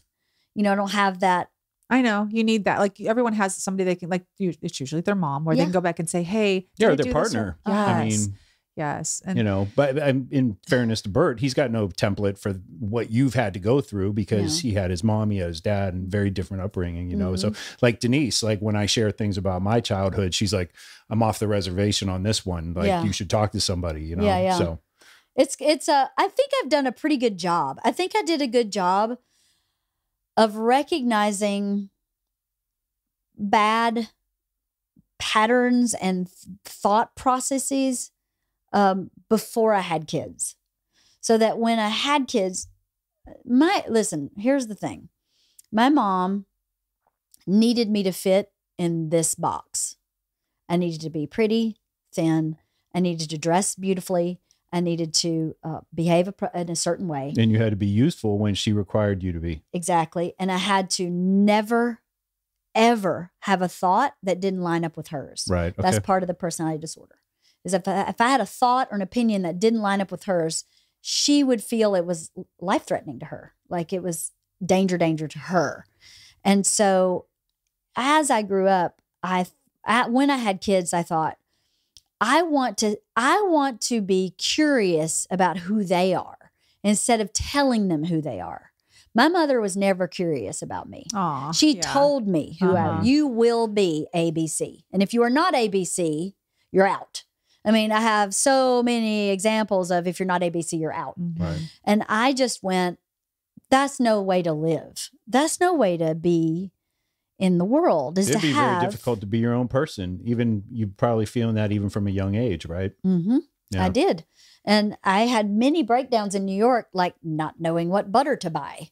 Because should I buy Land O'Lakes? That's what my mom always bought. But I don't know. She would be so upset. Like they're still in you, wow. you know? I'd have really big breakdowns about very simple things. Mm-hmm. When I was trying to kind of unmesh myself from all that she'd told me I was, to really figure out who I really was, you know? Because part of me is her. Of course. And to be able to say the part of me that's her is not dangerous to me.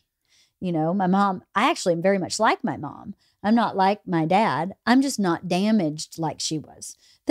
What happened to my mom happened from trauma to her. Mm-hmm. I understand why she is the way she is. It's just really tragic. I wish it weren't that way. Right. But I think in being parented in a way that did not foster a lot of nurturing and growth, right, I decided I wasn't going to do that. And my dad used to make fun of me.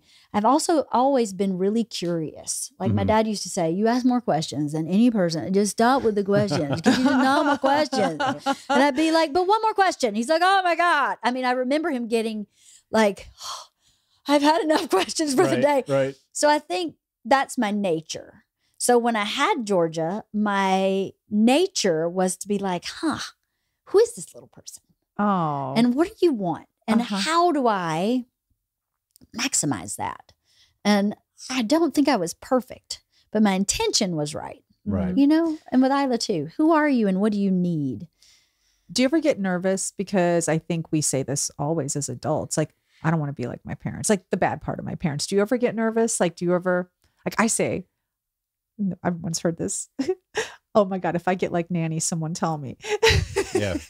That's Nanny's funny. my mom. Yeah. And now everyone tells me I'm acting like Nanny all the time. But like, you know, there are things about your dad where you're like, oh my gosh, I don't want to do that. There are moments where I've like, you know, just Become your totally father. spun out. And then I realize like with the wrench in my hand and ready to throw it against the wall because whatever I'm trying to fix isn't working out. Like I literally am my father in this moment, you know? Do you have moments like that? Sure, of course. But I don't have, I do. Of course I have moments like that, but I don't know. I don't really worry about it too much. Oh, okay, good. But I do have moments where I go, but it's more like stuff like I work so much and my dad worked so much. Like that's, like I do that kind of stuff where I go, I'm working myself to death exactly like my dad did. Right. And, you know, my dad's not dead. He's very healthy, but he works like a horse and I work like a horse. Sometimes I go, maybe not so balanced and that's not great. But with the parenting stuff, here's another positive. My dad was so, some stuff he was out to lunch about, he just didn't understand. Okay. And some stuff, this is what he did that was great. Every single night when I lived with him, he'd come in my room, he'd sit on the edge of my bed and go, how was your day? Oh, that's awesome. Tell me about your day. You reading a book? What you reading? Tell me about it. You remember that. That Oh, really yeah. was so impactful that you're Every talking day. about it right now as an adult. Yeah, every day. And I just said this on a podcast a couple days ago. My dad really liked me. He liked me. Aw. You know, my mom didn't like me. Uh-huh. He liked me. And that my dad liked me made it easier for me to like myself. For sure. So I thought, I like my kids and I want them to know that I really like them. Yeah. I really enjoy who they are. Mm-hmm. My dad got the biggest kick out of who I was. He still does, out of who I am. He gets a big Aw. kick. And that one little bitty thing allows you some self-esteem that is a lot more effortless, I think. That's a very good way of putting that. You know? Yeah. For sure. If you feel liked by your parents, you don't even have to be fully known. He doesn't really know all of my Right. nooks and crannies, Right. but he really likes me. Uh-huh. So That's that makes a good. big difference. And I was going to say that brings up a second question. My last question about specifically about your dad. I also had a father who was just gifted at like, keep it simple, stupid, right? Like he was just like, it was his mantra in life. And I don't even think he ever realized it. Do you ever have moments now, like where you're hardwired and you're like working like a horse, like you said, or whatever? Or do you ever have a moment where you detach and you say, my dad would never, ever do this, or be like, things would not be this complicated with my dad, and then try and shift? Does that ever work? That's interesting. I don't know. I'm sure I do. Where I'm complicating, where I'm going against that grain. Like where you say to yourself, I've overcomplicated things, like my dad or whoever that person is in our lives would never ever do it this way. And so I ask because I specifically am incapable of doing that. Like if no matter how complicated my life's become, it's going to stay complicated. It's never going to be like my dad's life. Like I want that superpower to say, you know what, we're going to simplify this and just cut through the BS. And I'm going to let some people down or take some things off my plate. But I'm not, You like to keep it complicated is what you're saying. kind of, yeah. I mean, it's, and I'm not saying you do, because you don't seem like, but you do have a lot going on all the time. So that's why I'm asking. Well, my dad always had a lot going on, but he kept it pretty simple too. I think I'm kind of that way. Like there's a lot going on, but I'm always like, what do you need? What do you need? What do you need? What do you need? Okay. Boom, boom, boom, boom, boom. What do you need? What do you need? What do you need? Boom, boom, boom. You know what I mean? Yeah. You're So- very much a caregiver. So you are always taking care of people. Who was that in your family, your mom or dad? That had to be your dad, right? Or was it a product of not being taken care of, am I saying that right? Taking care of. Not having Like, to take care of yourself. Yeah, you take care of yourself. So maybe you being just such so a damn good at caregiver. it? Yeah. maybe, my dad was caring. Got it. But He you was still had to- very loving and he was very caring and he was very affectionate. I'm not an affectionate person, actually. I mean, I'll give you a hug, but I'm not like, can we snuggle? That's not my thing. But I snuggled with my dad a lot. But, I'd like sit in his lap and watch TV and stuff when I was little. But I don't know. He wasn't I guess he did kind of go, what does she need? And who is she? And where's she going? So I guess I did kind of get that from my dad. It's interesting because when, Ellie is over here and, she spent most of the summer with you. We always hear the most amazing stories about like how great of parents you and Yeah. Bert are. I mean, I have to tell you that because people are always so quick to judge and just, they'll tell you what you're not doing. But the one thing I have to say especially kids. Yeah, right? yeah. They cut to the quick, don't they? Kids. Yeah. So whatever, look, like I can just say as another parent, you and Bert really like make the girls feel special, even on the amount of time maybe he's home or how busy you are. Like Ellie has always said how both of you have stopped down when they're around. Yeah. Like there's like, you've completely stopped down and like are engaging with them. Mhm. That's, I have to say that's pretty amazing considering how busy the both of you are. Nobody really understands it. Like maybe your audience does, but nobody ever sees behind the scenes. Like let's talk about laundry. Yeah. Do we have to? We hear a lot about laundry. My laundry room or your laundry? Just you're always your in it. laundry. Yeah, You're I'm always doing laundry. I think it must be your therapy because I hate it. No, it is not. That is incorrect. I hate it. Oh, Ellie says we'll finally end 2 places in her laundry room and podcasting. It's probably true. I hate laundry or so something much. like that. Ellie said it was very funny. But my point is like you're still like what is it? Boots on the ground. Like it's crazy. Yeah, there are plenty Yeah. of parents who are unaffected, I guess, when their friends show up. You don't just have Ellie, you have Mia, you have Daisy, Yeah. you have Sophia, Uh-huh. you have like the whole gang. But you make them is all here. feel special. Yeah. Oh, that's so sweet. How do you have time for that? It goes back to nobody knows the behind the scenes of this family's life. Nobody, not even us. But I have a little glimpse into it and how this woman and your husband make these kids feel special on the limited amount of time True. you have. It's What's most unbelievable. important? Oh, well, What's the most important? yes, it's the family. But It's Leanne, my kids. It's right back to that same base. I know, but you Happy know, family. Happy family. a lot of people in a busy lifestyle like yours say it, but don't do it. Well, then they have a different integrity. And that's okay. That's their integrity. That's not mine. Mhm. Mine is I may not be able to spend an hour with you, but I can give you a focused 15 minutes. And sometimes a focused 15 minutes is better than 4 hours of unfocused. Oh, that's so true. My Yeah. dad, again, when I showed up every other weekend, was plugged in. And then he had the, 12 days in between to be a bachelor or do whatever. Right. But that's what I experienced in parenting. And so that's what I have repeated is that, I'm here all the time. I can't spend all day, every day plugged in, but I need to make sure that I plug in enough so that it's felt. Oh, that's a good approach. And then I can go and do whatever. And most people, I culture of social media and the phone, I think we can all agree. Parents who just maybe even work at like the grocery store or who are teachers, I don't know if they can say they plug in 15 minutes when they're home because they're pulled in so many directions and you have the phone, this and that. So that's a really good exercise, everybody to practice. Start plugging in for at least 15 minutes. Yeah, it's not that hard. No. Yeah. And it's not, again, if you have your integrity and your, like those core pieces that really are what you mean to be, and you practice that every day, it becomes second nature. Yeah. Right. And it's my second nature is to stop what I'm doing and engage, even if it's just for a minute. And then I can go back and what am I doing that's more important than that? Nothing. There's nothing that's more important than for me. Yeah. And Bert's the same way too. Again, when we decided to go down this path together, the most important thing is the family. So he goes off and lives this crazy life, but when he's here, he's pretty plugged in. Even when he's busy, he always makes sure he makes a minute in the day, 15 minutes or a meal or something where he's really present. So I don't know. Is your life what the young Leanne, young Leanne that was praying and saying, give me security. Did you ever think it would be this? No, What did you think it would be? I don't know. I don't know. I'm a really weird person where I have a lot of faith.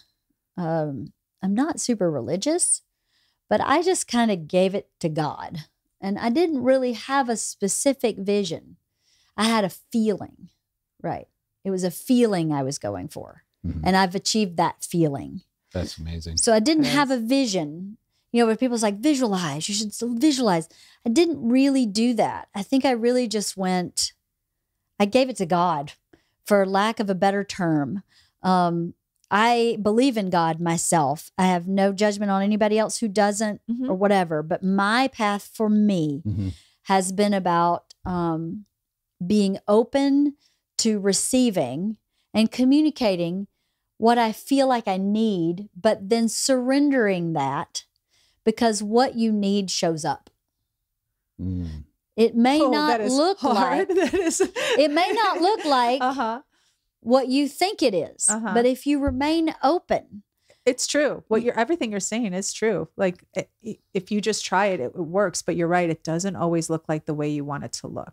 Listen, you should see some of the guys I dated before Bert. They did not look like Bert Kreischer. They looked very different. I think Bert's very handsome and very sexy, and I love him. But I was dating something I thought was sexy and handsome and was completely wrong for me. So until I really opened up and said, God, give me what I need. Give me what I'm supposed to have that makes me happy and secure and fulfilled and interested and is fun. Give me that. Yeah. Got it. He showed up. I laugh because when you said the guys you dated before Bert, because I think Bert's attractive as well. I love, yes. And so I'm like, oh, she was dating little dweeby guys, but no, you're talking about like model looking guys. Yes. Right? Okay. Yes. So, okay. Total eye candy. Gorgeous guys that were quiet, moody, broody, distant. I can't reach him. Kind of things like that. Does he like me? Does he not? I don't know. It's a mystery.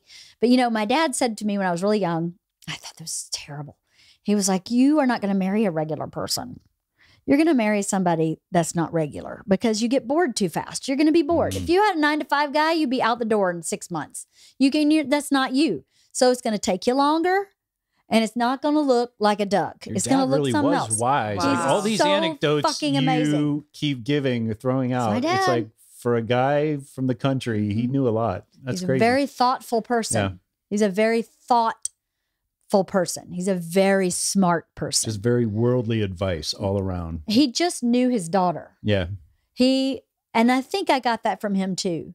He did see me for who I was. Mm-hmm. When I come back from Atlanta, he goes, this town can't hold you now. Oh, wow. He saw me for who I was. He didn't Yeah. try to make me something else.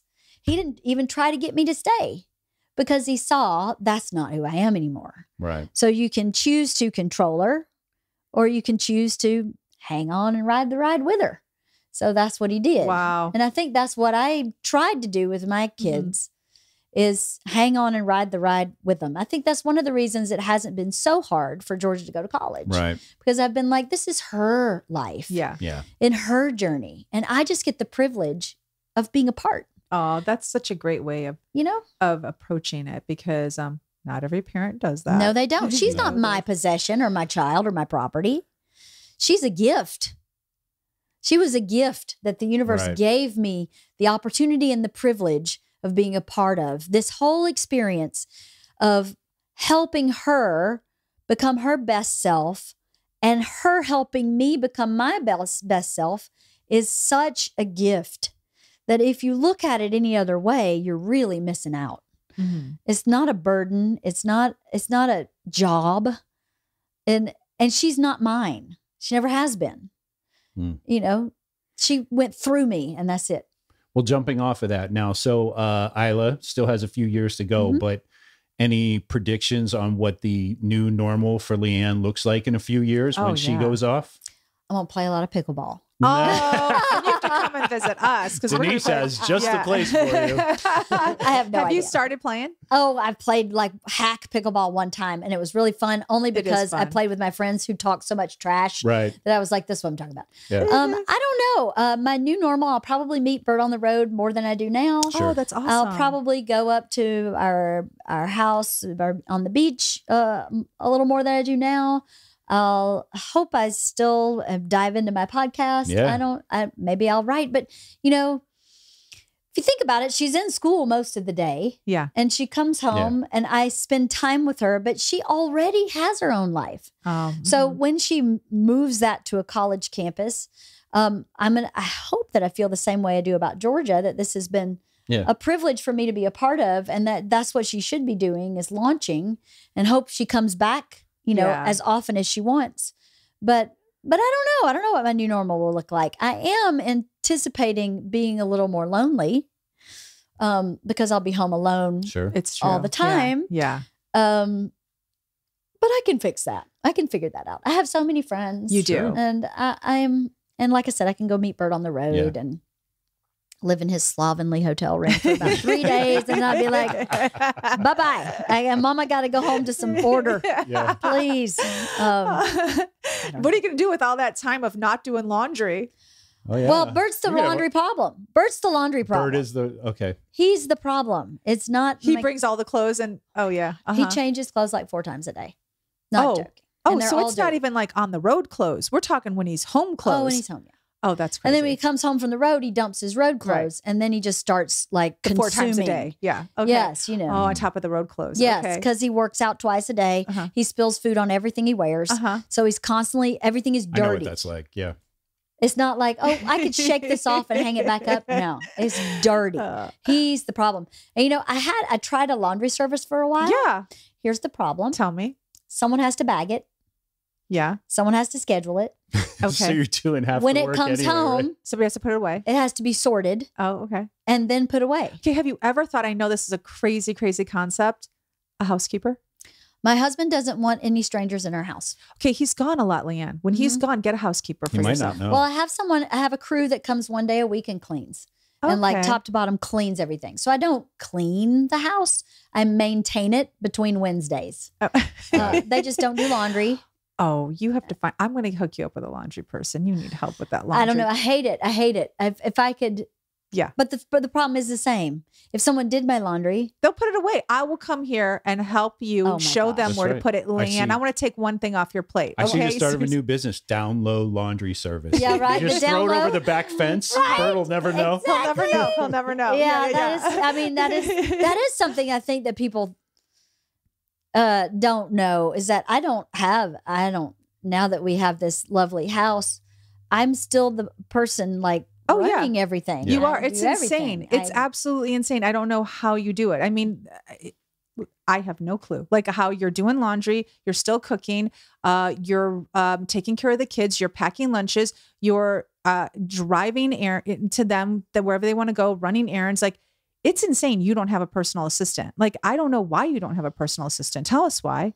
Do you not think you deserve one at this point? Well, I have some help actually. Okay. I have one person who comes in as needed. Okay. So like if I have dry cleaning and the dog needs to go to the vet and the groomer. Can this person at least throw a load of clothes in for you? She will not do laundry. I'm finding a laundry person. She doesn't do laundry, but she does take some of those kind of like running around errands off my plate. thank She does a goodness. lot for my dogs. Okay, good. I mean, we have 3 dogs, 3 cats. Yeah. Somebody's at the vet constantly for one reason or another.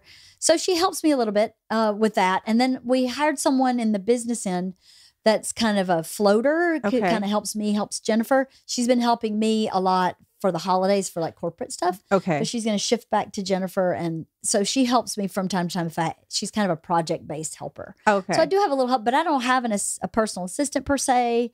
If someone needs to schedule a doctor's appointment, I do that. I mean, I think I you do should all get kinds. somebody, but that's just, my 2 cents. I'm all about making your life as easy as possible because you have Yeah. other things that I do have big fish to fry. Yeah, We you got a lot of absolutely fish frying. do. Yeah. we do. And it is exhausting. But I don't know. It is what it is. Denise I has guess. experience as a personal I assistant. know. I'm just saying. I She know told for me. many years. So Yeah. let me hook you up. I know, right? Okay, before we're gonna wrap it, because I know we've been talking for a long time. We have like some things, like some fun little facts. I think that we want to ask you about. You wanna Okay. go You were a first? cheerleader. I was. Yeah. Uh-huh. We Yeah. didn't know that. Well, I didn't know that. I know she talks about it on her podcast. So so he did not know you were a cheerleader. Mhm. What Is else? that good or Yeah. bad? I think it's cute as can it's be. good. I'm just random fun facts. Did you not think I would be a cheerleader? Were you surprised? I didn't. I can't say I was surprised. No. Oh, I mean, I don't. You seem more of like. I can't. There's no A great. softball girl? I'm going to insult cheerleaders if I answer that question. So, but you're just a super intellectual person, and But I know intellectual people could be cheerleaders. See what I'm saying? There was no I way of actually backing wasn't out of that surprised answer. at all So that she's a cheerleader because she's so cute and little. Aw. Cheerleaders are always little. Like somebody's got to be at the top of 10 the feet. tower. Right? I was at the top of the tower. Okay, there I you weighed go. 100 pounds in high school. Soaking wet. she's I was cute and little. tiny. So I was like not Yeah. surprised at all when I knew she was a cheerleader. I I'm like, oh, that makes sense. loved being a cheerleader. I We loved also heard about I think this is huge in the country, especially because we used to do the same. But you guys used to do like a haunted house or something like Oh, that. yeah. So a little birdie told us that you and your family would put on these big productions every Halloween. That was my dad. Yeah. And what about a doctor with chicken guts? Oh, it was my dad. Yeah. So we lived at the time, it was a 180-year-old log cabin that was on an unfinished cement block basement. So this log cabin was in Virginia, and it was disassembled, numbered, and put on a train and driven to Georgia and then put back together on top of a full basement. So the top part of the house was really old, but the bottom was like just a cinder block basement. So my dad, his brother, spouses, I don't even know. There were like probably 5 or 6 couples that all had kids our age that put this haunted house together in the basement of our house. So for 2 weeks before Halloween, all the adults would get together and drink beer and set up this haunted house.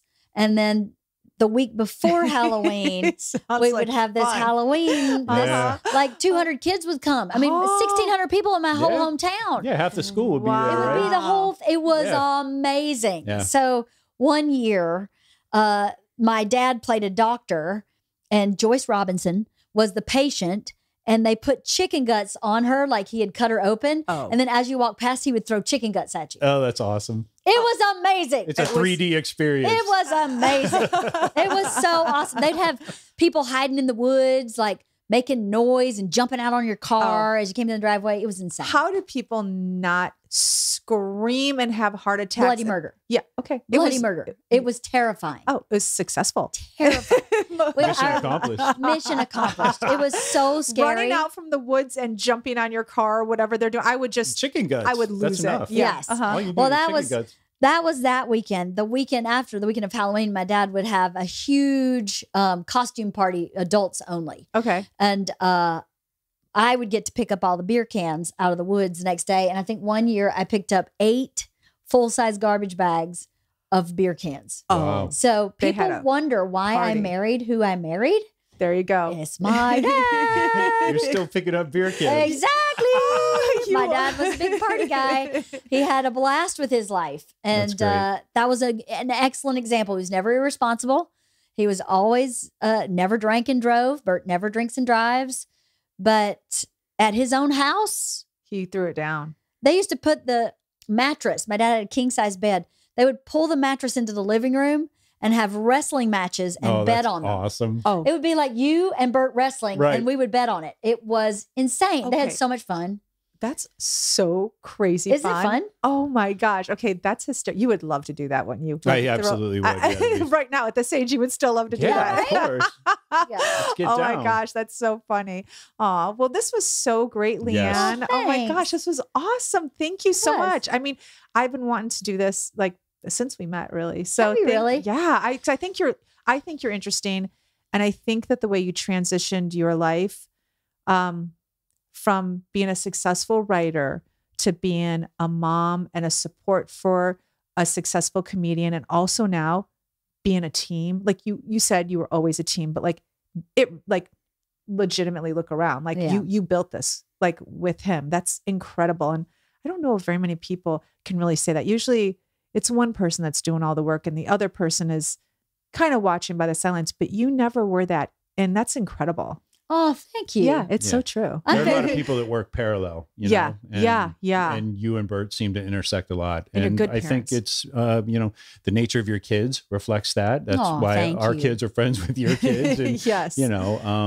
whatever template you had that you were holding up to yourself as a parent or a mom, our kids view you as super mom. So Aw, you should that's so totally lovely. take that with you for whatever that's worth. And Yeah. And I know you convey a lot about yourself, your life. Bert does on his podcast and whatnot. But people that are now listening to us do ask us, how are they in person. Yeah. person? And for real. obviously our interactions with you are very limited. But every time we've interacted with you, it is very real. And I've told everyone, like, there is genuine and generous and kind as they seem to be. Aw, Yeah. And that that's is so nice to very say. true. So, you know, Well- Authenticity speaks, like I Yeah. said, especially in the eyes of teenagers. No. So they can sniff a fake right away. Yeah. They have you a know? good bullshitometer, don't They they? do, absolutely do. They do. Yeah. Well, thank you. I mean, I think that Bert and I were very lucky to find each other, to have our value systems line up. Mhm. And at the core of both of us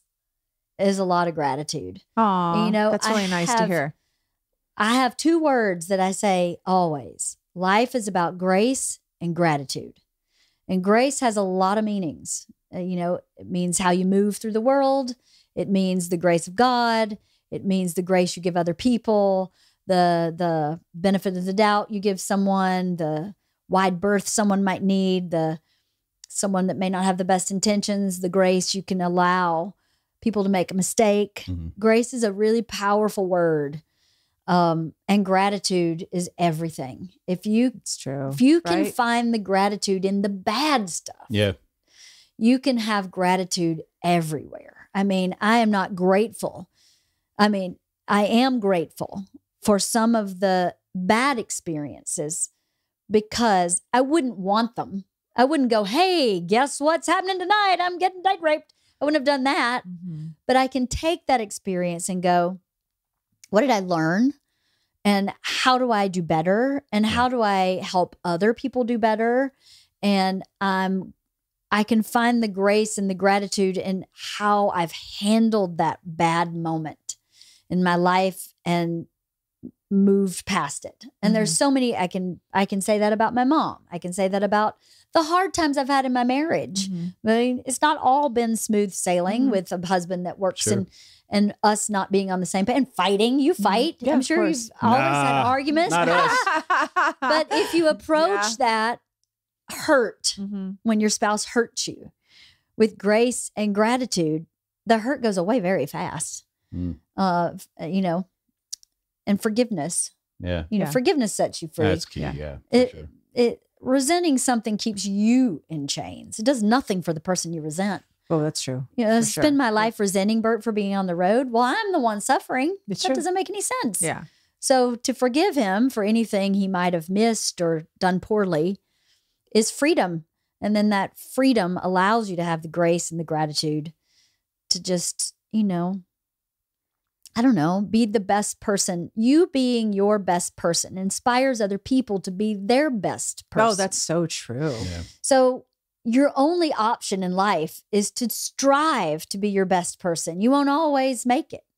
But if you're trying to be your best person, then everyone around you has to show up with that too. Yeah. So That's true. in the beginning, when you were talking about people who show up with these ulterior, they don't show up. And I think that's why. Because anybody who's not being their best person is afraid of me. Oh, okay. That's a good point. Yeah, there's probably, I mean, I believe that's probably legitimate, you know? It is legitimate because Bert's like you, Bert told me this from the beginning. You scare the shit out of people because you are exactly who you say you are and you do exactly what you say. And people who aren't like that are like, ooh, they got to go hide. They get scared. Oh, that's a really good point, Leanne.